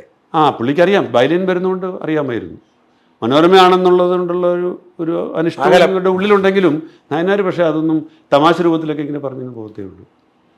നിങ്ങൾ അങ്ങനെ എഴുതുള്ളൂ എനിക്കറിയാം എന്നൊക്കെ പറയും. ഇപ്പോഴത്തെ പുള്ളി ആലോചിക്കുമ്പോഴല്ലേ. അതെ അതെ. VS വായിട്ട് എനിക്കത്ര നല്ല ബന്ധം ആയിരുന്നില്ല. കരുണാകരനുമായിട്ട് പിന്നീട് നല്ല ഉമ്മൻചാണ്ടിയായിട്ടുള്ള ബന്ധം കൊണ്ട് ഒരു പക്ഷേ കരുണാകരനുമായിട്ട് ബന്ധം ഇല്ലാതായി കാണും. ഇല്ല, കരുണാകരനോട് ബന്ധമൊന്നും. കരുണാകരൻ്റെ ഒരു പ്രത്യേകത ഇതാണ്. ഉമ്മൻചാണ്ടിയായിട്ട് അടുപ്പമുണ്ടെങ്കിലും കരുണാകരന് അതിൻ്റെ പേരിലുള്ള ഒരു വിദ്വേഷവും പിണക്കമൊന്നുമില്ലായിരുന്നു. കരുണാകരനെതിരായിട്ട് വാർത്തകൾ എഴുതുന്ന സമയത്തും കരുണാകരനെ ഏത് കാര്യത്തിനോട് എനിക്ക് പോയി കാണായിരുന്നു. മനോരമയുടെ കാര്യങ്ങൾക്ക് വേണ്ടി അല്ലാതെയും ഒക്കെ. ഇപ്പോൾ മനോരമയിലെ ചടങ്ങുകൾക്ക് പുള്ളി ഇന്ന് വരെ ചോദിച്ചിട്ടില്ല. ഏറ്റവും ഒടുവിൽ പിന്നെ കരുണാകരൻ രാജിവെക്കുന്ന സമയത്തും കരുണാകരനെതിരായിട്ട് വാർത്തകൾ മനോരമയിൽ വന്നിട്ടുണ്ട്. ആ സമയത്ത് ഞാൻ കരുണാകരൻ ആ മന്ത്രിസഭയുടെ കാലത്ത് ഏറ്റവും കൂടുതൽ കരുണാകരനെതിരായിട്ട് അഴിമതി ആരോപണങ്ങൾ വരുന്നത്. കാരണം ഒരു കൈവിട്ട പോക്കായിരുന്നു. ഒത്തിരി പേര് ഈ അധികാരത്തിന് ദല്ലാളന്മാരെന്ന് പറഞ്ഞ് ഞാനൊരു പരമ്പര എഴുതി. അത് പിച്ച ബഷീർ എന്ന് പറയുന്ന കരുണാകരനടുത്ത് ആ വ്യക്തിയെ പുള്ളിയൊക്കെ ഞാൻ എൻ്റെ പരമ്പരയിലൂടെയാണ് ഇപ്പോൾ വരുന്നത്. അപ്പോൾ പിച്ച ബഷീർ കരുണാകരൻ്റെ പിന്നെ വീട്ടിലെ നിത്യ സന്ദർശനായിരുന്നു. കരുണാകരന് ബെൻസ് കാർ പുള്ളി പിന്നെ പ്രതിപക്ഷത്തിരുന്ന സമയത്ത് ബെൻസ് കാർ കൊടുത്തിരുന്നതും ആ ബെൻസ് കാറിലാണ് കരുണാകരൻ യാത്ര ചെയ്യുന്നതൊക്കെ എൻ്റെ പരമ്പരയ്ക്കകത്ത് വന്നിട്ടുണ്ടായിരുന്നു. പക്ഷേ ഇതൊക്കെ എഴുതിയെന്ന് പറഞ്ഞാലും കരുണാകരൻ അതിൻ്റെ ഒരു വിദ്വേഷവും ഒരിക്കലും കാണിച്ചിട്ടില്ല. എന്ന് മാത്രമല്ല കരുണാകരൻ ഏറ്റവും ഒടുവിൽ രാജിവെച്ച് പോകുന്ന സമയത്ത് കരുണാകരനോടൊപ്പം വിമാനത്തിൽ യാത്ര ചെയ്ത് ഇൻ്റർവ്യൂ ചെയ്യാനുള്ള അവസരം വരെ പുള്ളി എനിക്ക് തന്നു. പുള്ളി വിമാനത്തിൽ ഞാൻ വിചാരിച്ചില്ല കിട്ടുമെന്ന്. വെറുതെ എന്നോടൊന്ന് ഞങ്ങളുടെ എഡിറ്റോറിയൽ ഡയറക്ടർ തോമസ് ജേക്കബ് അദ്ദേഹം എന്നോട് പറഞ്ഞു ഒന്ന് ജോൺ ഒരു ടിക്കറ്റ് എടുത്ത് വെറുതെ ഫ്ലൈറ്റിലൊന്ന് പോകും. ഞാൻ പറഞ്ഞു അങ്ങനെ നമ്മൾ ടിക്കറ്റ് എടുത്താൽ കയറിയാ ചെയ്തേ. കയറിയപ്പോൾ അന്ന് കിട്ടിയാൽ കിട്ടട്ടെ എന്ന് പറഞ്ഞ് കയറി. അതങ്ങനെ കയറിയതാണ്. അപ്പം പിന്നെ രമേശ് ചെന്നിത്തല അന്നേരം പുള്ളിയുടെ കൂടെ ഉണ്ടായിരുന്നു ഫ്രണ്ടിൽ അടുത്ത സീറ്റിൽ. അപ്പം ഞാൻ രമേശിനോട് പറഞ്ഞു ഇങ്ങനെ കരുണാകരന് പുള്ളി ഇൻ്റർവ്യൂ കിട്ടിയാൽ കൊള്ളായിരുന്നു ലീഡറുടെ. പുള്ളി ഞാൻ പുറത്തെ സീറ്റിൽ ഇരിക്കുക. അപ്പം പുള്ളി പിന്നെ വന്നിട്ട് പറഞ്ഞു ചെല്ലാൻ പറഞ്ഞു. അപ്പോൾ ചെന്നിത്തല മാറിയിരുന്നു സീറ്റിലേക്ക്. പുള്ളി മാറിയിരുന്നു, എൻ്റെ സീറ്റിലേക്ക് മാറിയിരുന്നിട്ട് ഞാൻ അടുത്ത് പോയിരുന്നു. എന്നോട് അവിടെ നിന്നും ബോംബെ വഴിയാണ് ഡൽഹിക്ക് പോകുന്നത്. ബോംബെ വരെ യാത്ര സംസാരിച്ചു. അതിനുശേഷം ബോംബെ ചെന്നിറങ്ങി കഴിഞ്ഞിട്ട് റിപ്പോർട്ടിൽ തന്നെ ഒരു മുറിയിൽ പുള്ളിക്കൊരു മുറി ഒന്ന് അറേഞ്ച് ചെയ്ത് കൊടുത്തു. അവിടെ പോയിരുന്നു സംസാരിച്ചു. ഡൽഹി വരെ സംസാരിച്ചു. ഇൻ്റർവ്യൂ മനോരമയിൽ കൊടുത്തിരുന്നു. പക്ഷേ അതിനകത്തൊന്നും പുള്ളി ഒരു വിദ്വേഷം കാണിക്കാതെ ഈ കേരള രാഷ്ട്രീയവും പുള്ളി ഡൽഹിയിലേക്ക് കേന്ദ്രമന്ത്രിയായിട്ട് പോകുമ്പം അത് പുള്ളി എന്തൊക്കെയാണ് വ്യവസായ മന്ത്രി എന്നുള്ള ചെയ്യാൻ ഉദ്ദേശിക്കുന്ന അങ്ങനെയുള്ള കാര്യങ്ങളൊക്കെയാണ് പറഞ്ഞുകൊണ്ടിരുന്നത്. അപ്പോൾ ആ ഡിസിഷനൊക്കെ, അതായത് ഏറ്റവും പ്രധാനപ്പെട്ട ഡിസിഷൻ ആ ഫ്ലൈറ്റിൽ പോകാന്നുള്ളതാണ്. ആ ഡിസിഷനൊക്കെ മാനേജ്മെൻ്റ് അടുത്തായിരിക്കും. തോമസ് ജേക്കബ് എന്ന് പറയുന്ന ഒരു ന്യൂസ് എഡിറ്റോറിയൽ ഡയറക്ടറുടെ ഒരു ഇതാണത്. പുള്ളി ഞാനന്ന് പുള്ളിയോട് പറഞ്ഞു ഇത് നടക്കുമെന്ന് എനിക്ക് തോന്നുന്നില്ല, വെറുതെ ഡൽഹിയിൽ പോയിട്ട് തിരിച്ചു വരാവുന്നതുകൊണ്ട് കരുണാകരനൊന്നും എനിക്ക് ഇൻ്റർവ്യൂ തരത്തില്ല, കാരണം ഞാൻ കരുണാകരനെതിരായിട്ട് വാർത്തകൾ എഴുതിക്കൊണ്ടിരിക്കുകയല്ലേ. പുള്ളി പറഞ്ഞൊരു കാര്യം ചെയ്യും, ജോൺ വരെയോട് അവിടെ വരെ പോയിട്ട് വരാൻ പറഞ്ഞു. ഒന്നും വാർത്ത കിട്ടിയില്ല, കിട്ടണ്ട, ഇൻ്റർവ്യൂ കിട്ടിയില്ല, കിട്ടണ്ടെന്ന് പറഞ്ഞു. അങ്ങനെ ഒരു ഇതൊക്കെ അദ്ദേഹം തീരുമാനിച്ചതാണ്. അത്ര ഇതായിരുന്നു അദ്ദേഹം. ആ റിസ്ക് എടുക്കാൻ അല്ലെങ്കിൽ അങ്ങനെ ചിന്തിക്കാനൊക്കെ കഴിയുന്ന ഒരു സെക്രട്ടറിയായിരുന്നു. എന്നിട്ട് ആ വസ്തുത കിട്ടിയെന്നുള്ളതാണ് എനിക്ക്. പുള്ളി അങ്ങനെ പറഞ്ഞില്ലായിരുന്നെങ്കിൽ വേറെ ആളായിരുന്നെങ്കിൽ പറഞ്ഞു എന്നാൽ പിന്നെ പോകണ്ട, വെറുതെ എന്തിനാ അത്രയും ഫ്ലൈറ്റ് ടിക്കറ്റ് കളയുന്നു, ഞാനാണ് പറയാം വെറുതെ കാശ് പുള്ളി പറഞ്ഞു ഒന്ന് പോയി നോക്ക്. പുള്ളി വിചാരിച്ച് ഞാൻ അത്രയും നല്ല റിപ്പോർട്ടുകളൊക്കെ എഴുതിക്കൊണ്ടിരിക്കുകയാണ്, അപ്പോൾ എനിക്കൊരു ചേഞ്ച് ഓർ ലിസ്റ്ററും ആയിക്കോട്ടെ, അവിടെ പോയി കേരള ഹൗസ് 2 ദിവസം താമസിച്ചിട്ട് തിരിച്ചു വരാൻ പറഞ്ഞതിനോട്. അങ്ങനെ പറഞ്ഞു. അങ്ങനെ പറഞ്ഞേ പുള്ളി അങ്ങനെ പറയുന്ന ഒരു ടൈപ്പാണ്. അങ്ങനെ ഒരു ന്യൂസായിട്ട് ഞാൻ കണ്ടുള്ളൂ. 2 ദിവസം റിലാക്സ് ചെയ്തിട്ട് എനിക്ക് പോരാൻ പറ്റും. അതിനൊക്കെയുള്ള അവകാശം എഡിറ്റോർ ഡയറക്ടർ ഉണ്ട് തരും. പുള്ളിക്കുണ്ടായിരുന്നു. വേറെ ആരുടെ മാനേജ്മെന്റിന് പെർമിഷൻ ഒന്നും വേണ്ട. മാനേജ്മെന്റ് ചോദിച്ചിട്ടൊന്നാണെന്ന് എനിക്ക് തോന്നുന്നില്ല. എല്ലാ കാര്യവും ഇപ്പം മുകളിലോട് ചോദിച്ചിട്ടൊന്നും ആയിരിക്കും പറ്റത്തില്ല. പുള്ളി സ്വയം എടുക്കുന്ന തീരുമാനങ്ങളാണ്. അതിനൊക്കെ റിസൾട്ടും കിട്ടിയിട്ടുണ്ടല്ലേ? റിസൾട്ടും കിട്ടിയിട്ടുണ്ട്. അത്ര റിസ്ക് എടുത്ത് റിസൾട്ട് കിട്ടി വേറെ വല്ല അനുഭവം ഉണ്ടോ? പലതും ഉണ്ട്. ഒരു അതിൽ പറഞ്ഞ പോലെ പറഞ്ഞാൽ നീണ്ട കഥയാണ്. സാരമില്ല. എൻ്റെ പത്രപ്രവർത്തനത്തിലെ ഏറ്റവും വലിയ സംഭവം അത്. അതായത് ഈ LLB തട്ടിപ്പെന്ന് പറഞ്ഞ് ഞാനൊരു പരമ്പരയിൽ, അതായത് കേരളത്തിലെ പല വിദ്യാർത്ഥികളും ഇവിടെ അഡ്മിഷൻ കിട്ടാൻ മാർക്കില്ലാതെ കേരളത്തിന് പുറത്തുള്ള ലോ കോളേജുകളിൽ പോയി പഠിച്ച് അവിടെ നിന്ന് പഠിക്കാതെ പരീക്ഷ എഴുതാതെ ജയിച്ചതായിട്ട് വ്യാജം മാർക്ക് ഷീറ്റ് ഉണ്ടാക്കി ഇവിടെ വന്ന് അഡ്മിഷൻ എടുത്ത് ഇവിടെ സെനറ്റിലും സിൻഡിക്കേറ്റിലുമൊക്കെ അംഗങ്ങളായി വിരാജിക്കുന്ന ഒരു കാലത്ത് ഇതാർക്കും അറിയില്ല ഇവരിങ്ങനെ വന്ന് ചേർന്ന് പഠിക്കുന്നൊന്നും. ആ സമയത്ത് എനിക്ക് അതെങ്ങനെ ട്രാൻസ്ഫർ കിട്ടും? ഇൻ്റർ യൂണിവേഴ്സിറ്റി ട്രാൻസ്ഫർ ആകും 2ാം വർഷം. അപ്പോൾ അന്നേരം മാർക്ക് നോക്കത്തില്ലല്ലോ, ആ 2ാം വർഷത്തെ മാർക്കേ നോക്കുകയുള്ളൂ. അപ്പോൾ ഇവർ ഇങ്ങനെ ഇവരെല്ലാം വലിയ പദവികളിൽ വലിയ രാഷ്ട്രീയ വിദ്യാർത്ഥി സംഘടനയുടെയും നേതാക്കളായിട്ടിരിക്കുക. അപ്പോൾ ഇതെനിക്കൊരു കത്ത് വരുന്നു, ഒരു ഉപമക്കത്ത് വരുന്നു. ആ കത്തിലൂടെയാണ് ഇതിനൊരു വിവരം കിട്ടുന്നത്. അപ്പോൾ ഞാനിത് പല വിധത്തിൽ അന്വേഷിച്ചു. ആദ്യം ഈ കത്ത് വെച്ചുകൊണ്ട് ഞാൻ ലോ കോളേജിലൊക്കെ അന്വേഷിച്ചപ്പോൾ ഈ കുട്ടികളൊക്കെ ഇവിടെ പഠിക്കുന്നുണ്ടെന്നുള്ളത് ശരിയാണ്, ബാക്കിയൊന്നും പലർക്കും അറിയില്ല. അപ്പോൾ ഇവരുടെ ഇൻ്റർ യൂണിവേഴ്സിറ്റി ട്രാൻസ്ഫർ ആയിട്ട് വന്നതിൻ്റെ രേഖകൾ കിട്ടാൻ വേണ്ടി ഞാൻ യൂണിവേഴ്സിറ്റി പോയി. യൂണിവേഴ്സിറ്റി ചെന്നപ്പം യൂണിവേഴ്സിറ്റിയിൽ അന്ന് ഞാൻ വളരെ ജൂനിയർ, എനിക്കിതെങ്ങനെയാണ് ഒരു വാർത്ത സംഘടിപ്പിക്കേണ്ടതെന്നുള്ളതിനെക്കുറിച്ച് ഇപ്പോഴത്തെ പോലുള്ള വലിയൊരു പ്രായോഗിക ജ്ഞാനമില്ല. അപ്പോൾ ഞാൻ വിചാരിച്ചു അക്രഡിറ്റഡ് ജേർണലിസ്റ്റ് ആയതുകൊണ്ട് അവിടെ ചെന്നതുകൊണ്ട് ഇത് കിട്ടുമെന്ന് കരുതി ഞാൻ പോയി അവിടുത്തെ അന്നത്തെ രജിസ്ട്രാറെ കണ്ടു. ആ രജിസ്ട്രാർ എനിക്ക് തന്നില്ല എന്ന് മാത്രമല്ല എന്നെ ഗെറ്റ് ഔട്ട് അടിച്ചു വിട്ടു. ഇതൊരു ഭരണഘടനാ സ്ഥാപനമാണ്, നിങ്ങൾക്ക് എന്ത് ധൈര്യം വന്നു ഇവിടെ വന്നിങ്ങനെ ചോദിക്കാനായിട്ട്. ഏതാ ഇൻ്റർ യൂണിവേഴ്സിറ്റി ട്രാൻസ്ഫർ ലിസ്റ്റ്. അന്ന് വിവരാവകാശ നിയമമില്ല. അത് വിവരാവകാശ നിയമമൊന്നുമില്ല. അപ്പോൾ ഞാൻ വളരെ വിഷണനായിട്ട് തിരിച്ചിറങ്ങി വന്ന് നമ്മുടെ ഓഫീസിൽ വന്ന് അന്നത്തെ ഞങ്ങളുടെയൊക്കെ സീനിയറായിരുന്ന വിജയകുമാറിനോട് ഞാൻ പറഞ്ഞു ഇങ്ങനെ ഒരു ഡി വിജയകുമാർ. പുള്ളി പറഞ്ഞു അവിടെ ഒരു RS ശശികുമാർ എന്ന് പറയുന്ന യൂണിയൻ നേതാവുണ്ട്. പുള്ളിയോട് പറഞ്ഞാൽ പുള്ളി ഒന്ന് സംഘടിപ്പിച്ച് വരും. ധൈര്യമായിട്ട് പുള്ളിയുടെ അടുത്ത് പോയി. അതേപോലെ സേവ് യൂണിവേഴ്സിറ്റി. അത് തന്നെ. അപ്പോൾ ഞാൻ RS ശശികുമാറിനെ തപ്പിപ്പിടിച്ച് കണ്ടുപിടിക്കുന്നു.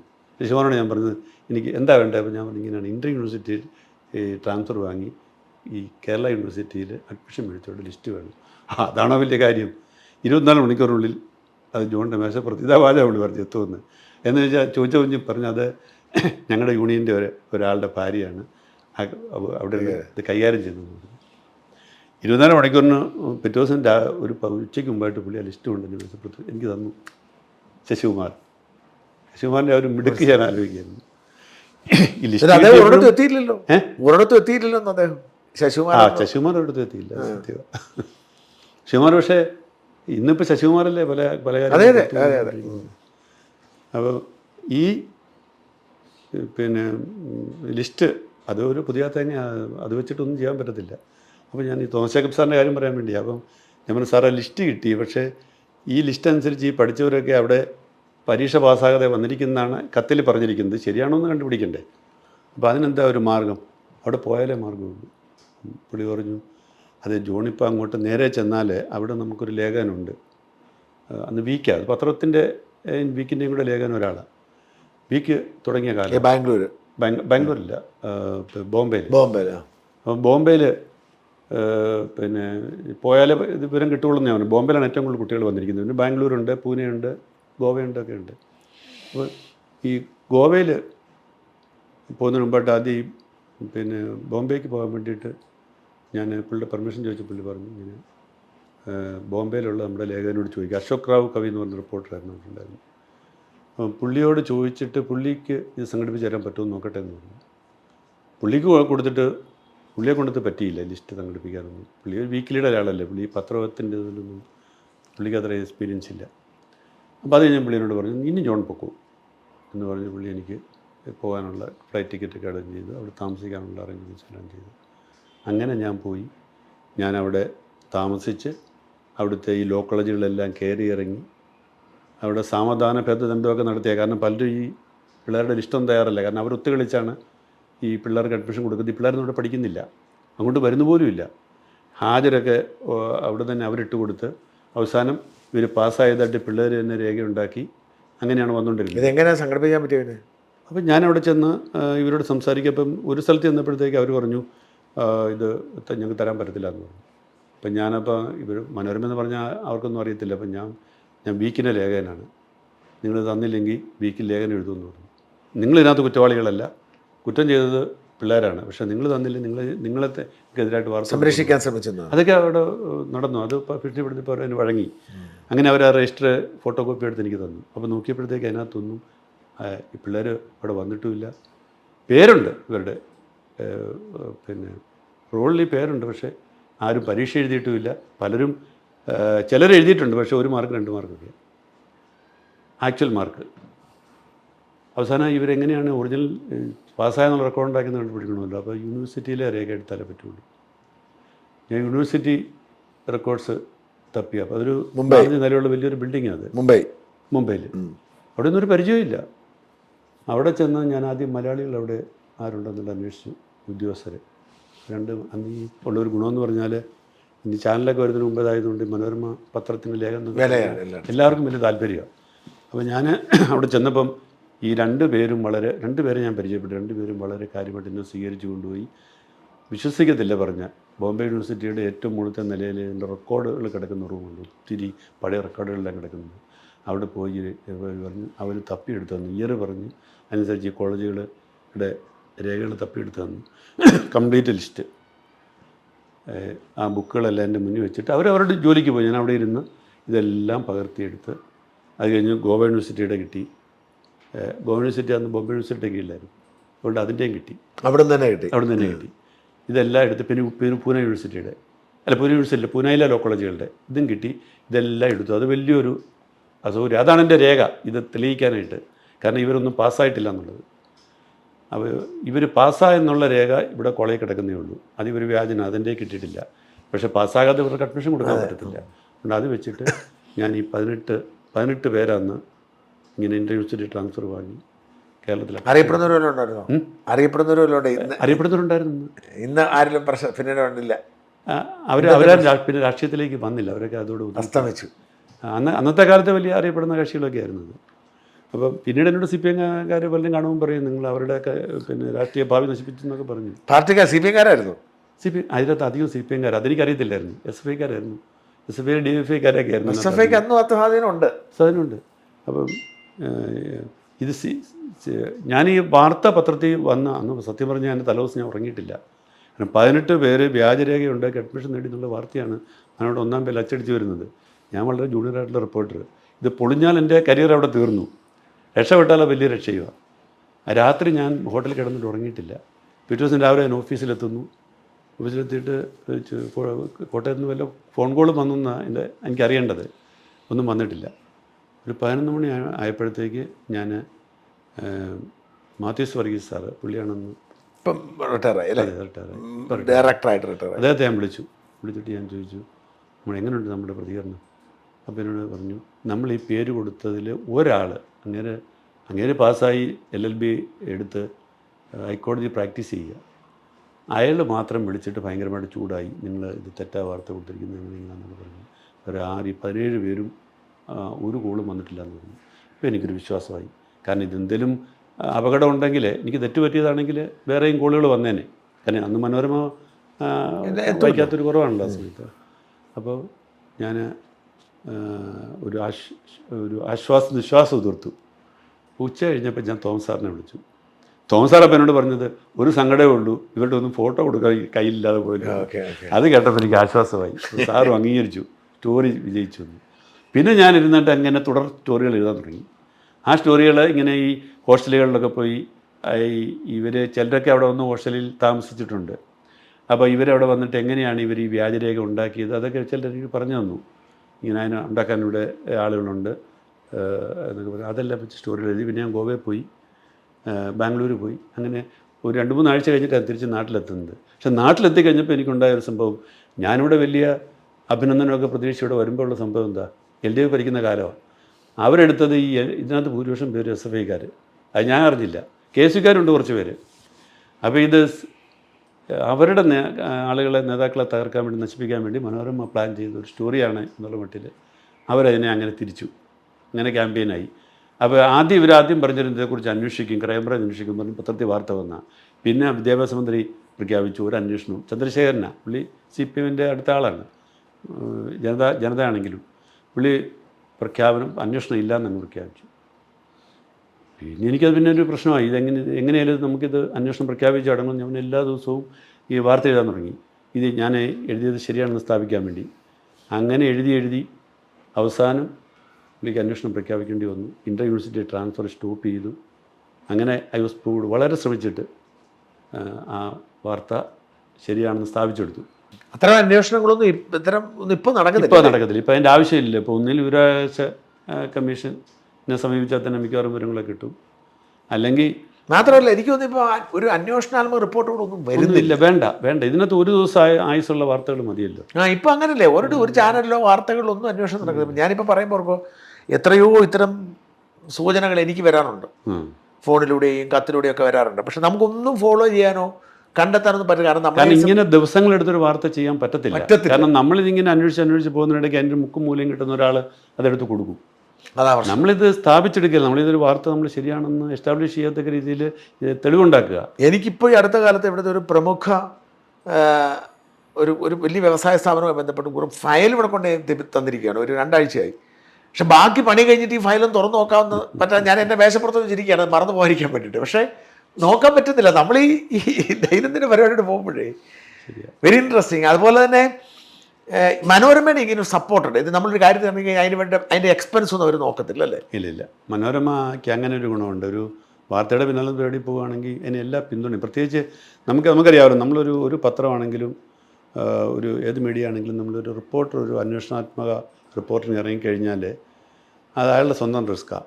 അയാൾ അതിൽ ഫെയിൽ ചെയ്താൽ നമ്മുടെ കൂടെ നിൽക്കുന്നവരെല്ലാം നമ്മുടെ നേരെ വിരൽ ചൂണ്ടും. ഒരാളെ സഹായിക്കാനുണ്ടാവുള്ളൂ, അത് ന്യൂസ് എഡിറ്ററാണ്. അപ്പോൾ ഈ ബന്ധം ന്യൂസ് എഡിറ്ററുമായിട്ടാണ്. അപ്പോൾ തോമസ് ജേക്കബ് സാറൊന്ന് ചീഫ് ന്യൂസ് എഡിറ്ററാണ്. അപ്പോൾ അദ്ദേഹവും ഞാനുമായിട്ടുള്ള ലൈസനാണ് ഈ സ്റ്റോറികളുടെ എല്ലാം പിന്നിലുള്ളത്.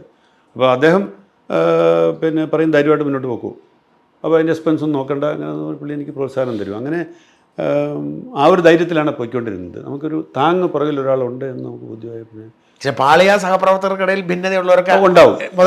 തോമസ് സാറിന് എല്ലാം ഒരു കോൺഫിഡൻസ് ഉണ്ട്. ഞാനൊരു കാര്യം പറഞ്ഞാൽ പുള്ളി എന്നോട് ഇടയ്ക്കിടയ്ക്ക് ചോദിക്കും എങ്ങനെയുണ്ട്. പുള്ളിക്ക് എൻ്റെ സംസാരം കേൾക്കുമ്പോൾ പുള്ളിക്ക് അറിയാമല്ലോ, പുള്ളിയുടെ സംസാരം കേൾക്കുമ്പോൾ എനിക്കും അറിയാം. അപ്പം തോമസ് സാറിൻ്റെ ഒരു പ്രത്യേകത ഞാൻ കണ്ടിട്ടുള്ളത്, പുള്ളി ഏറ്റവും ജൂനിയറായ ന്യൂസ് എഡിറ്റർ ആയിരുന്നപ്പോഴും ഏറ്റവും സീനിയറായിട്ടുള്ള എഡിറ്റോറിയൽ ഡയറക്ടർ ആയിരുന്നപ്പോഴും ഒരു വാർത്ത കേട്ടാൽ പുള്ളി എക്സൈറ്റഡ് ആകും. അവസാനം ഇപ്പോഴും പുള്ളിയുടെ അങ്ങനെ ഒരു വാർത്ത കേട്ടപ്പോഴേക്ക് എക്സൈറ്റഡ് ആകും. പുള്ളിയുടെ എക്സൈറ്റ്മെൻറ്റ് നമുക്ക് ഭയങ്കര ഒരു എൻകറേജ്മെൻറ്റാണ്. നമ്മളൊക്കെ ചാർജഡ് ആകും അതോടുകൂടി.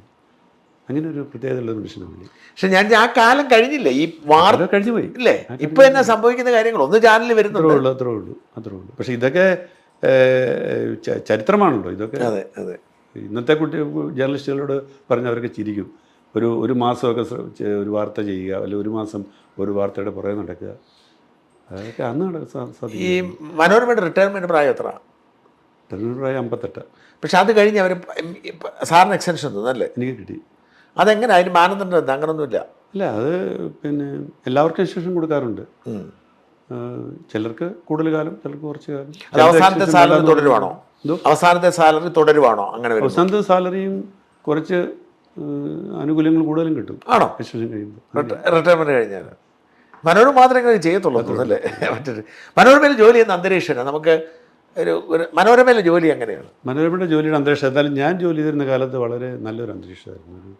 ഒന്നാമത് മനോരമ മാനേജ്മെൻറ്റ് നിങ്ങൾ ആരും വിശ്വസിക്കത്തില്ല. മനോരമ മാനേജ്മെൻറ്റ് ഒരിക്കലും നമ്മളോട് നേരിട്ട് ഇടപെട്ട് ഇന്ന കാര്യം ചെയ്യണം, ഇങ്ങനെ ചെയ്ത് ശരിയായില്ല തെറ്റായി. അല്ല, അവർക്കൊരു പോളിസി ഇല്ലേ? അവരുടെ പോളിസി എന്ന് പറയുന്നത് എല്ലാവർക്കും അറിയാവുന്ന പോളിസിയാണ്. അവരുടെ പോളിസി എന്ന് പറയുന്നത് ജനങ്ങളുടെ പ്രശ്നങ്ങളിൽ അവരുടെ ഒപ്പം നിൽക്കണമെന്നുള്ളൊരു പോളിസി ഉണ്ട്. ആ പോളിസി ഞാനിപ്പോൾ അല്ല, അതല്ല ഞാൻ പൊളിറ്റിക്കൽ ഇപ്പോൾ CPM എതിരായിരിക്കണം അങ്ങനെ പോളിസി ഇല്ല അവർക്ക്. CPM എതിരായിരിക്കണം എന്നൊന്നും പറഞ്ഞ് അവർ എഴുതാറില്ല. പക്ഷേ CPM നിലപാടുകൾ പലപ്പോഴും ജനങ്ങൾക്ക് ദോഷകരമാണ് എന്ന് വരുമ്പോൾ കുറച്ച് അഗ്രസീവായിട്ടൊക്കെ എഴുതേണ്ടി വരും. അതല്ലാതെ CPM എതിരായിട്ട് എഴുതണമെന്നോ കോൺഗ്രസിന് അനുകൂലമായിട്ട് എഴുതണമെന്നോ ഒരിക്കലും പറയാറില്ല. അങ്ങനെയൊന്നും ഒരിക്കലും ഒരു പോളിസിയുള്ളതായിട്ട് എനിക്ക് തോന്നിയിട്ടില്ല, എന്നോട് പറഞ്ഞിട്ടില്ല. ഈ ആനുകൂല്യങ്ങളും ശമ്പളങ്ങളും ഒക്കെ വളരെ മികച്ചത് തന്നെയാണല്ലേ? ഫാമിലിയെ അവർ സംരക്ഷിക്കുന്നു തോന്നുന്നു. ഫാമിലിയെ സംരക്ഷിക്കുക എന്ന് പറഞ്ഞാൽ നമുക്ക് എന്തെങ്കിലും അപകടമൊക്കെ പറ്റുകയൊക്കെ ചെയ്യുമ്പോൾ അതൊക്കെ ഉണ്ട്, അതൊക്കെ ഉണ്ട്. അവരുടെ ഒരു അതിനുള്ളൊരു സംവിധാനം തന്നെ അവിടെ ഇല്ലേ? അതുണ്ട്, അതുണ്ട്. റിട്ടയർമെന്റ് പെൻഷൻ എങ്ങനെ? അതുണ്ടോ? ഇല്ല, മനോരമ പെൻഷൻ അത് ഒരു സ്ഥാപനങ്ങൾക്കും ഇല്ലെന്ന് തോന്നുന്നു അല്ലേ? റിട്ടയർ ചെയ്തേ കഴിഞ്ഞു. അത് കഴിഞ്ഞു. വളരെ കൗതുകമുള്ള കഥകളാണ്. ഇങ്ങനെ നീണ്ടു പോകും. കാരണം ഈ 40 കൊല്ലത്തെ എക്സ്പീരിയൻസ് ഉണ്ടല്ലോ. പിണറായി മുഖ്യമന്ത്രി ആയതിനു ശേഷം എനിക്കൊന്ന് അങ്ങൊരു 7 വർഷം വർക്ക് ചെയ്തു പത്രപ്രവർത്തനമായിട്ട്. അത് മാത്രമല്ല, പിണറായി പാർട്ടി സെക്രട്ടറി ആയ ആ ഒരു കാലയളവ് മുഴുവൻ അങ്ങ് തിരുവനന്തപുരത്തിന് പത്രപ്രവർത്തനമാണ്. പിണറായിയുടെ കാലത്തെ പാർട്ടി സെക്രട്ടറി എന്ന നിലയിൽ പിണറായിയുടെ കാലത്തെ പത്രപ്രവർത്തനവും മുഖ്യമന്ത്രി എന്ന നിലയിൽ പിണറായിയുടെ കാലത്തെ പത്രപ്രവർത്തനത്തെക്കുറിച്ച് അറിയാൻ താല്പര്യമുണ്ടാകും. പിണറായി പറഞ്ഞതുപോലെ പാർട്ടി സെക്രട്ടറി സ്ഥാനത്ത് നിന്ന് മുഖ്യമന്ത്രി ആയപ്പം പുള്ളിയുടെ ഭരണ ആ ശൈലിയിലൊരു വലിയ മാറ്റം വന്നായിട്ട് എനിക്ക് തോന്നിയിട്ടുണ്ട്. പാർട്ടി സെക്രട്ടറി ആയിട്ട് പങ്കെടുക്കുന്ന ബന്ധം ഉണ്ടായിരുന്നു അത്യാവശ്യം. എനിക്ക് വലിയ ബന്ധമൊന്നുമില്ല. ഇങ്ങനെ പോയി പല കണ്ടിട്ടുണ്ടെന്നുള്ളതല്ലാതെ അങ്ങനെ വലിയ ബന്ധം. വയനാടിനെ പോലെ ഒരു എന്നാൽ പിന്നെ കോടിയേരിയായിട്ട് കുറച്ചുകൂടെ നല്ല ബന്ധമുണ്ടായിരുന്നു. കോടിയേരി കുറച്ചുകൂടി ഒരു ഫ്രണ്ട്ലി ആയിരുന്നു. കുറച്ചുകൂടി ഒരു മാനവിക മുഖമുള്ള ഒരാളാണല്ലോ. പിണറായിട്ട് അത്രയ്ക്കൊരു ബന്ധം ഇല്ലായിരുന്നു. എന്നാലും കണ്ടപ്പോഴൊക്കെ വളരെ ലോഹ്യത്തോടെ സംസാരിക്കുകയും നല്ല അടുപ്പം പ്രകടിപ്പിക്കുകയും ചെയ്തിട്ടുണ്ട്. പക്ഷേ മുഖ്യമന്ത്രി ആയ ശേഷം കാണാനുള്ള ബുദ്ധിമുട്ട്, അതിലെല്ലാം ഉപരി അതിനുശേഷം ഇങ്ങോട്ട് മൊത്തം സെക്രട്ടേറിയറ്റിന് ഒരു അയൺ കർട്ടൻ ഇട്ടു എന്നുള്ളതാണ് ഏറ്റവും വലിയ ഒരു സംഭവം. ഞാനൊക്കെ ജേർണലിസ്റ്റായിരുന്ന സമയത്ത് പത്രപ്രവർത്തനത്തിൽ റിപ്പോർട്ടിംഗ് സജീവമായിട്ട് നിന്ന സമയത്ത് സെക്രട്ടേറിയറ്റ് ആയിരുന്നു നമ്മുടെ ഏറ്റവും വലിയ ഒരു ന്യൂസ് സോഴ്സ് എന്ന് പറയുന്നത്. സെക്രട്ടേറിയറ്റിനകത്തൂടെ ഒന്ന് കയറി ഇറങ്ങി നടന്ന് കുറേ പേരെ കണ്ടാൽ അതെല്ലാം നെഗറ്റീവ് വാർത്തയൊന്നുമല്ല, പോസിറ്റീവ് വാർത്തകൾ ഇഷ്ടം പോലെ കൊടുത്തിട്ടുണ്ട്. അപ്പോൾ നമുക്ക് എന്തെങ്കിലും ഒന്നീ മന്ത്രിമാരെ കാണുന്നു, അല്ലെങ്കിൽ ഉദ്യോഗസ്ഥരെ കാണുന്നു, അവരിൽ നിന്നൊക്കെ കിട്ടുന്ന വിവരങ്ങൾ ചിലപ്പോൾ ടിപ്പ് ഓഫ് ആയിരിക്കും കിട്ടുക. ആ ടിപ്പ് ഓഫ് പിന്നെ അത് ഡെവലപ്പ് ചെയ്ത് കൊണ്ടുവന്നൊരു വാർത്തയാക്കുന്നതൊക്കെ വലിയ സന്തോഷമുള്ള കാര്യമായിരുന്നു. ഞാനൊരു രസകരമായൊരു കാര്യം പറയാം. ഒരു സെക്രട്ടേറിയറ്റിൽ ഇത് നായനാർ മന്ത്രിസഭയുടെ കാലത്താണ്. പിന്നെ വിദ്യാഭ്യാസ വകുപ്പിൽ അന്ന് കെ ചന്ദ്രശേഖരനാണ് വിദ്യാഭ്യാസ മന്ത്രി. വിദ്യാഭ്യാസ വകുപ്പിൽ ചില പുതിയ തീരുമാനങ്ങൾ വരും. ഈ തീരുമാനങ്ങൾ വരുന്നതെല്ലാം മനോരമയിൽ വാർത്തയായിട്ട് വരും. അപ്പോൾ ഈ വാർത്ത എൻ്റെ പേര് വെച്ചാണ് വരുന്നത്. എനിക്ക് ചന്ദ്രശേഖരൻ്റെ ഓഫീസുമായിട്ട് ബന്ധമുണ്ട്, അദ്ദേഹമായിട്ട് പരിചയമുണ്ട്, അദ്ദേഹത്തിൻ്റെ ഓഫീസിലെ പ്രൈവറ്റ് സെക്രട്ടറിമാരായിട്ടൊക്കെ പരിചയമുണ്ട്. അപ്പം ഞാൻ ഈ വാർത്ത വന്നു കഴിഞ്ഞ് ഞാൻ ഈ സെക്രട്ടറിയെ കാണുമ്പം പറയും, വാർത്ത തന്ന ആരാണെന്ന് ഞങ്ങൾ കണ്ടുപിടിച്ചു, അവനെ ഞങ്ങൾ ഇന്ന് തന്നെ അവിടെ നിന്ന് മാറ്റുമെന്ന് പറഞ്ഞു. അവരാളെ അവിടെ നിന്ന് മാറ്റും വേറെ പോസ്റ്റിലേക്ക്. പക്ഷേ ആളല്ല എനിക്ക് വാർത്ത തന്നു. അപ്പോൾ ഞാൻ പറഞ്ഞു, നിങ്ങൾ എന്ത് പണിയാണ് കാണിച്ച് ആ വാർത്തയുടെ വഴി അടച്ചല്ലോ എന്ന് പറഞ്ഞു. ഇവരോട് പറയും. അത് കഴിഞ്ഞ് കുറച്ച് ദിവസം കഴിഞ്ഞ് വേറൊരു വാർത്ത ഇതുപോലെ തന്നെ വിദ്യാഭ്യാസ വകുപ്പായിട്ട് ബന്ധപ്പെട്ട് നെഗറ്റീവ് വാർത്തയൊന്നുമല്ല, പോസിറ്റീവ് വാർത്തയല്ല, എന്നാലും അത് ചോർന്നു പോകുന്നതിനുള്ള അവരുടെ വിഷമം. എന്തെങ്കിലും പുതിയ പിന്നെ പോളിസി മാറ്റേഴ്സ് വരുന്നതോ, അല്ലെങ്കിൽ പുതിയ സർക്കാർ സ്കൂളിൽ അനുവദിക്കുന്നത്, അല്ലെങ്കിൽ ഏതെങ്കിലും ഒരു പിന്നെ സർക്കാർ ആനുകൂല്യങ്ങൾ വിദ്യാഭ്യാസ വകുപ്പിനുള്ളത് വേണ്ടെന്ന് വയ്ക്കുന്നത്, ഇതൊക്കെയാണ് വാർത്തകൾ. അപ്പോൾ പിന്നെ പിറ്റേ തവണ ഇതുപോലൊരു വാർത്ത വരും. അവർ പറയും, ഞങ്ങൾ കണ്ടുപിടിച്ചു, കഴിഞ്ഞ തവണ മാറ്റിയവനല്ല, വേറെ ഒരുത്തനാണ് നീ ഞങ്ങൾ അയാളെ മാറ്റുകയെന്ന് പറഞ്ഞു. അങ്ങനെ ഇവർ 4-5 പേരെ മാറ്റി. വാസ്തവം എനിക്ക് വാർത്ത തന്നിരുന്ന ആൾ ഇവർ ഒരിക്കലും സംശയിക്കാത്ത ഒരാളായിരുന്നു. ഞാനത് പിന്നീട് എൻ്റെ ഫേസ്ബുക്കിലൊക്കെ എഴുതിയിട്ടുണ്ട്. മണി എന്ന് പറയുന്ന അവിടുത്തെ ഒരു അന്ന് അണ്ടർ സെക്രട്ടറി ആയിരുന്നു, പിന്നെ ഡെപ്യൂട്ടി സെക്രട്ടറിയും അഡീഷണൽ സെക്രട്ടറിയൊക്കെ ആയിട്ട് റിട്ടയർ ചെയ്തു. ഈ GR മണി എന്ന് പറയുന്ന ആ ഉദ്യോഗസ്ഥന് ഈ യൂണിയനുകളുമായിട്ടൊന്നൊരു ബന്ധവുമില്ല. അയാൾ മനോരമ പത്രവും വായിക്കുന്ന ആളല്ല, അയാൾ ഹിന്ദു മാത്രമേ വായിക്കുകയുള്ളൂ. പക്ഷേ ഞാൻ അതിനകത്ത് കയറി ഉണ്ടാക്കിയെടുത്തൊരു കോൺടാക്റ്റാണ്. അപ്പോൾ ഞാൻ പോയി പുള്ളിയുടെ അടുത്തിരുന്ന് ഇങ്ങനെ വെറുതെ സംസാരിക്കുമ്പോൾ പുള്ളി ഇങ്ങനെ ഞാൻ ചോദിക്കും എന്തുകൊണ്ട് വിശേഷമൊക്കെ ചോദിക്കും. പുള്ളി ഇങ്ങനെ പറയും, അപ്പോൾ ഒരു പുതിയ ഫയൽ വന്നിട്ടുണ്ട്. എന്താ ഫയൽ? അത് പിന്നെ ഈ ഉച്ചക്കഞ്ഞി വിതരണം പിന്നെ സ്കൂളുകളിലെല്ലാം വ്യാപകമായി നടപ്പാക്കാൻ വേണ്ടിയുള്ള ഒരു പരിപാടിയാണ്. അപ്പം മന്ത്രി അത് പത്രസമ്മേളനം നടത്തി പറയാനിരിക്കുന്ന ഒരു കാര്യമാണ് നമ്മൾ എടുത്ത് കൊടുക്കുന്നത്. അപ്പോൾ ഞാൻ പുള്ളിയോട് ചോദിക്കും, പുള്ളി കുറച്ച് കാര്യങ്ങളൊക്കെ പുള്ളി പറഞ്ഞു തരും. അപ്പോൾ കുറച്ച് കാര്യങ്ങൾ കിട്ടിക്കഴിഞ്ഞാൽ പിന്നെ നമ്മൾ സെക്രട്ടറിയോട് ചോദിച്ചാലും സെക്രട്ടറിയും പറഞ്ഞു തരും ബാക്കി. അങ്ങനെ ഇത് സ്റ്റോറിയാക്കി കൊടുക്കും. ഇവരൊരിക്കലും ഈ GR മണിയെ സംശയിച്ചിട്ടില്ല. അപ്പോൾ അവസാനം GR മണി ഈ അവസാനം ഇവർ സുല്ലിട്ട് ഇവർ പറഞ്ഞു, ഇത് സോഴ്സിന് ഞങ്ങൾ 5-6 പേരെ ട്രാൻസ്ഫർ ചെയ്തിട്ട് മാറ്റിയിട്ടൊന്നും നിങ്ങൾ സ്റ്റോറി തരുന്നുണ്ട്, ഇതാരാ സ്റ്റോറി തരുന്നു പറഞ്ഞു. ചോദിച്ചു. ഞാൻ തമാശയുടെ സെക്രട്ടറി പറഞ്ഞു, നിങ്ങളുടെ മന്ത്രി തന്നെ തരുന്നത്, അതുകൊണ്ടല്ലേ എനിക്ക് കൃത്യമായിട്ട് തടിക്കാൻ പറ്റുന്നതെന്ന് പറഞ്ഞു.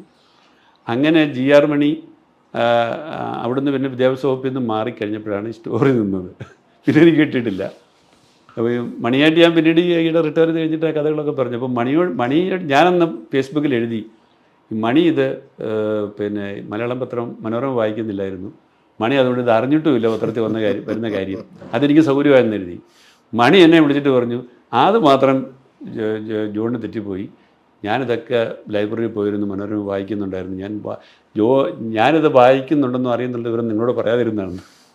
അതങ്ങനെ സംഭവിക്കുക. ഞാൻ പറഞ്ഞു ഞങ്ങളും അങ്ങനെ ചില ദിലീപ് ജയിലിലായിരുന്നപ്പോൾ ജയിലിലെ വിശേഷങ്ങൾ മുഴുവൻ ഞങ്ങൾക്ക് കൃത്യമായി കിട്ടിയിരുന്നത്. ആ വാർത്ത തരുന്ന ആൾക്ക് ഒരിക്കലും അറിയത്തില്ലായിരുന്നു ഞങ്ങൾക്കൊരു വാർത്ത തരുക എന്നുള്ള കാര്യം. അത് ശരി. അപ്പം ഞങ്ങൾ ആ രീതിയിൽ അത് ഓപ്പറേറ്റ് ചെയ്തു. അപ്പോൾ എല്ലാ സംഭവം നടന്നു. അവിടെ വലിയ അന്വേഷണം നടന്നു. അത് കഴിഞ്ഞ് ഈ അന്വേഷണം നടക്കുന്ന കാര്യം പോലും ഞങ്ങളുടെ ആളോട് പറഞ്ഞിട്ട് ഇവിടുത്തെ വാർത്തയെല്ലാം ചോർന്നു പോകുന്നുണ്ട്, മറുനാടൻ മലയാളം പഞ്ചൊരു എന്തോ ഒരു സ്ഥാനത്ത് ഇതെല്ലാം വരുന്നുണ്ട്, എന്തൊക്കെയാണ് ഞങ്ങൾക്ക് വാർത്ത തന്നിരുന്ന ആൾ പറഞ്ഞു. വളരെ രസകരമായ ഒരു ഓപ്പറേഷൻ ആയിരുന്നു.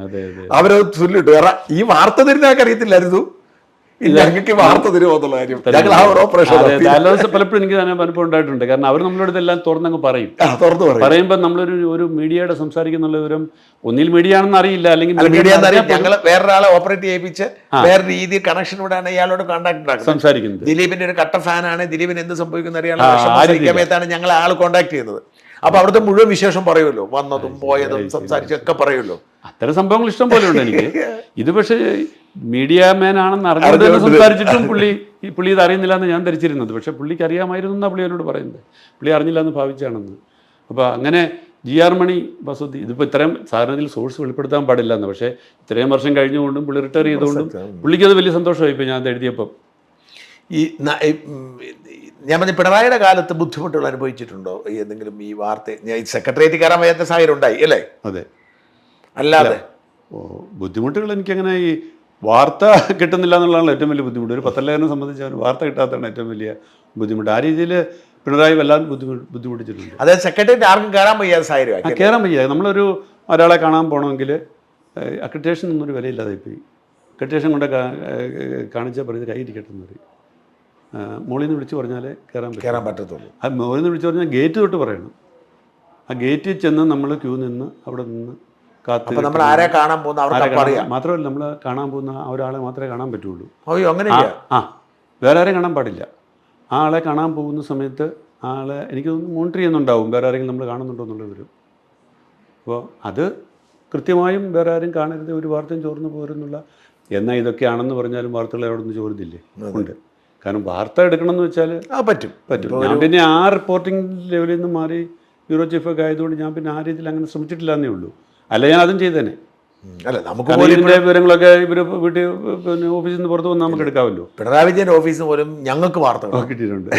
അതായത് ഇതിവർ മനസ്സിലാക്കി ഇവർ എത്ര പൂട്ടിട്ടാലും ഒരു വാർത്ത വെളി വരാൻ തീരുമാനിച്ചാൽ വരും, അത്ര ഉള്ളത്. പക്ഷെ എങ്കിൽ പോലും വല്ലാത്തൊരു അവസ്ഥയാണ് അവർ ഒപ്പിച്ചു വെച്ചിരിക്കുന്നത് അല്ലേ? അത് മീഡിയ അല്ലെങ്കിൽ പത്രപ്രവർത്തകരുടെ ഒരു മാന്യത നഷ്ടപ്പെടുത്തി അവർക്കൊരു വിലയില്ല എന്ന് വരുത്തുക എനിക്കൊന്നും എനിക്ക് തോന്നുന്നു അവർക്ക് ലക്ഷ്യമായിരുന്നു. ആത്മാഭിമാനം നഷ്ടപ്പെട്ടതിന്റെ പ്രശ്നമുണ്ട്. ഇതൊന്നും ചോദ്യം ചെയ്യാൻ പറ്റത്തില്ല. ഇറങ്ങിപ്പോടാന്ന് പറഞ്ഞ് ഇറങ്ങിപ്പോകുന്ന അവരുടെ ഒരു അതെ ഒരു ഞാൻ പറഞ്ഞ പിണറായിയെ ചോദ്യം ചെയ്യാൻ ശക്തിയില്ലാത്തവരായി മാറിയത് കൊണ്ടാണ്. അതെ അതെ പത്രക്കാർ ഒരുമിച്ച് നിന്നാൽ ഞാൻ ഈ സിവിൽ സർവീസുകാരോട് പറയാറുണ്ട്, ഞങ്ങൾ ഇങ്ങനെ ചെയ്യുമെന്ന് വെച്ചാൽ എന്നാ ഞാൻ പറ്റിയ ഇത് പലരും ചെയ്തു കൊടുക്കുന്നുണ്ടല്ലേ. അതെ മുകളിലത്തെ ഞാൻ ഈ താഴത്തെ ഇൻസ്പെക്ടർമാരൊക്കെ എൻ്റെ കേസുമായിട്ട് ബന്ധപ്പെട്ട് പല കേസുകളാണല്ലോ. അവരെ കാരണം ഇവരെല്ലാം മര്യാദക്കാരാണ്, നമ്മളെ സഹായിക്കുക. പക്ഷെ ഇവർ പറഞ്ഞ് മുകളിൽ നിന്ന് ഉത്തരവ് എന്ത് ചെയ്യും? അപ്പോൾ ഈ മുകളിലിരിക്കുന്ന IPSകാർക്ക് ഒരുമിച്ചൊരു തീരുമാനം എടുത്താൽ ഒരു അഴിമതി നടക്കത്തില്ല. പക്ഷേ ഇവന്മാരെല്ലാം വാലാട്ടി ഇങ്ങനെ നടന്ന് എന്ത് ചെയ്യാൻ പറ്റും? അല്ലാതെ പിണറായിയെക്കുറിച്ച് എന്താണ് പിണറായിയുടെ ഒരു അനുഭവം എന്തെങ്കിലും പറയാനുണ്ടോ പിണറായി ബന്ധപ്പെട്ട്? പിണറായിയെക്കുറിച്ച് എനിക്ക് വലിയ പ്രതീക്ഷയുള്ളൊരു മുഖ്യമന്ത്രിയായിരുന്നു. എനിക്ക് VS അച്യുതാനന്ദനേക്കാളും കേരളത്തിൽ എന്തെങ്കിലുമൊക്കെ ചെയ്യാൻ കഴിയുന്നൊരു മുഖ്യമന്ത്രി പിണറായിയാണെന്ന് വിശ്വസിച്ചിരുന്ന ഒരാളാണ് ഞാൻ. കാരണം ഒരു തീരുമാനം എടുക്കാനും എടുത്ത നടപ്പാക്കാനുമുള്ള തൻ്റെ ഇടമുള്ളൊരു മുഖ്യമന്ത്രി, ഒരു നേതാവ് എന്നുള്ളത് പുള്ളി നേരത്തെ സഹകരണ വകുപ്പ് മന്ത്രിയൊക്കെ ആയിരുന്നപ്പം ആ രീതിയിലുള്ള ഒരു ഇമേജാണ് എനിക്ക്. സഹകരണമല്ല, വൈദ്യുതി മന്ത്രിയായിരുന്നു. അന്ന് പുള്ളി ഒപ്പിച്ച പണിയറിയാം. നിങ്ങൾ ഈ വൈദ്യുതി മന്ത്രി ആയിരുന്നു ധീരനാന്നൊക്കെ പറഞ്ഞു. അന്ന് പുള്ളി ഒപ്പിച്ച ഒരു പണി അറിയാമോ? എല്ലാവരും പുള്ളിയെക്കുറിച്ച് ഇത് പറയുമ്പോൾ പുള്ളി വൈദ്യുതി വകുപ്പിലെ വർക്കേഴ്സിൻ്റെ യോഗ്യത 10ാം ക്ലാസ് തോൽപ്പിക്കണമെന്ന് ആക്കി വെച്ചു. ജയിച്ചാൽ കിട്ടത്തില്ലെന്ന് ആക്കി വെച്ചു. ആലോചിച്ച് നോക്കി. 10ാം ക്ലാസ് തോറ്റവർക്ക് മാത്രമേ. ഇപ്പം ശിവൻകുട്ടിയുടെ കാലത്ത് 10ാം ക്ലാസ് തോക്കാൻ വലിയ പ്രയാസമാണ്.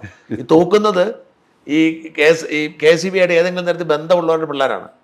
എന്നാൽ മാത്രം അവർക്ക് വർക്കറായിട്ട് കയറാൻ പറ്റും. ഈ വർക്കറായി കയറിയാൽ തുല്യതാ പരീക്ഷ എഴുതി അവർക്ക് സബ് എഞ്ചിനീയർ വരെയായിട്ട് മാറാം.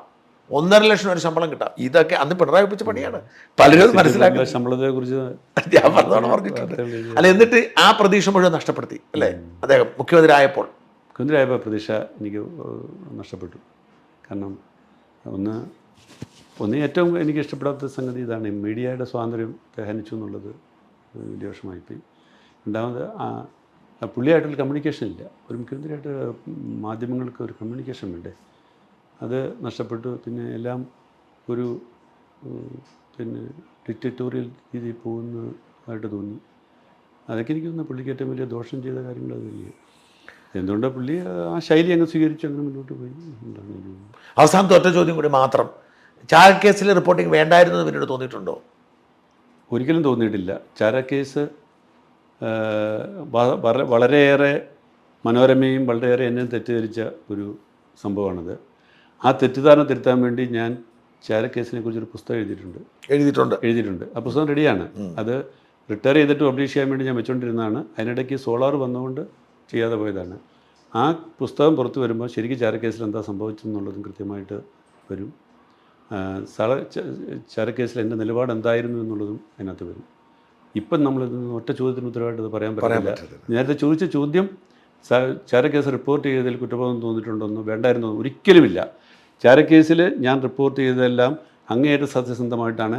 ഞാൻ റിപ്പോർട്ട് ചെയ്ത ഒരു വരിയെ പോലും ഞാൻ എടുത്തു പറയുന്നു. ഒരു വരിയെങ്കിലും ഞാൻ എഴുതിയ ഒരു വരിയെങ്കിലും തെറ്റാണ്, അല്ലെങ്കിൽ ഞാൻ എഴുതിയ വരി ഏതെങ്കിലും ഒരു വ്യക്തിഹത്യയ്ക്ക് വേണ്ടിയായിരുന്നു എന്ന് തെളിയിക്കാമെങ്കിൽ ഞാനതിന് ക്ഷമ പറയാം. എനിക്ക് നല്ല ഉത്തമ ബോധ്യത്തോടെ ഞാൻ പറയുന്നു, ചാരക്കേസിൽ ഞാൻ എടുത്ത സ്റ്റാൻഡ് കറക്റ്റായിരുന്നു. ഞാൻ മനോരമയുടെ അവസാന സമയത്ത് ചില വീഴ്ചകൾ വന്നു പോയിട്ടുണ്ട്. അത് കാരണം ആദ്യഘട്ടത്തിൽ മനോരമ വളരെ റിസ്ട്രെയിൻഡ് ആയിട്ട് നിന്നെങ്കിലും രണ്ടാം ഘട്ടത്തിൽ ഇതൊരു വലിയ ട്രെൻഡായപ്പോൾ മത്സരത്തിൻ്റെ പ്രശ്നമൊക്കെ വന്നപ്പോഴത്തേക്ക് കുറച്ച് കൈവിട്ട് മനോരമ എഴുതിയ സമയത്ത് അത് പലരും എഴുതി, ഞാനല്ല എഴുതി, പലരും എഴുതിയപ്പോഴത്തേക്ക് ചിലത് കൈവിട്ട് പോയി. പക്ഷേ മറ്റ് പല മാധ്യമങ്ങൾ എഴുതിയത് വെച്ച് നോക്കുമ്പോൾ ഏറ്റവും ദേശാഭിമാനിയാണ് തുടങ്ങി വെച്ചത്. ദേശാഭിമാനിയാ തുടങ്ങി ഞങ്ങളാണിത് ചെയ്തതെന്നും പറഞ്ഞ് അഭിമാനം പറഞ്ഞു. ഇതിലെല്ലാം ആളുകൾ മറന്നുപോയി വേറൊരു വലിയ കാര്യമുണ്ട്. ഇതെല്ലാം കഴിഞ്ഞ് ഈ കേസ് CBIയും ഇവരെല്ലാം കുറ്റമുക്തരാക്കി കേസും തള്ളിക്കഴിഞ്ഞിട്ട് നായനാർ സർക്കാർ വന്ന കാലത്ത് പാവം നായനാരെ പുനരന്വേഷണം ഉത്തരവിട്ടു. അത് എത്ര വലിയൊരു അനീതി പറയത്തില്ല. എന്നിട്ട് രക്ഷകരായിരിക്കുന്നു. അതാണ് ഞാൻ ഓർക്കുന്നത്. ഞാൻ ജേർണലിസം പഠിക്കുമ്പോഴാണ്, അന്നാണ് ശ്രീകണ്ഠൻ, മനോരമയുടെ ശ്രീകണ്ഠൻ, ദേശാഭിമാനിയുടെ ശ്രീകണ്ഠനാണ് ഈ വാർത്ത ആദ്യം വിട്ടിരുന്നത്. അപ്പം ഞങ്ങളൊക്കെ വലിയ ഹീറോ ആയിട്ടാണ് ശ്രീകണ്ഠനെ കണ്ടിരുന്നത്. അല്ല, ഞാൻ ആ ഫസ്റ്റ് ഡേയിൽ ഈ വാർത്ത സാധാരണത്തിലൊരു വാർത്ത മിസ്സാകുമ്പോൾ ആ ബീറ്റ് നോക്കുന്ന അന്ന് പോലീസ് നോക്കിയിരുന്ന സമയമാണ്. ബീറ്റ് നോക്കുന്ന ആളെ സംബന്ധിച്ച് അന്നത്തെ ഏറ്റവും വലിയ ദുഃഖം അതാണ്. അപ്പം ഞാനന്ന് എനിക്ക് ഏറ്റവും വലിയ മിസ്സായിരുന്നു ആ വാർത്ത. ഏതാ പത്രങ്ങളിൽ വന്നിരിക്കുന്നത് ദേശാഭിമാനി പിന്നെ തനിനിറത്തില. അപ്പോൾ ഇവിടെ ദേശാഭിമാനിയും തനിനിറത്തിലും വന്നൊരു വാർത്ത മനോരമയ്ക്ക് മിസ്സായി എന്ന് പറഞ്ഞാൽ എന്തോ നമ്മൾ മുകളിലോട്ട് പറയുക. ആ വാർത്ത തപ്പി നടക്കുകയായിരുന്നു പിന്നുള്ള ദിവസങ്ങളിൽ. അത് ഒത്തിരി പറയാനുണ്ട് കഥകൾ. Anyway, thank you very much.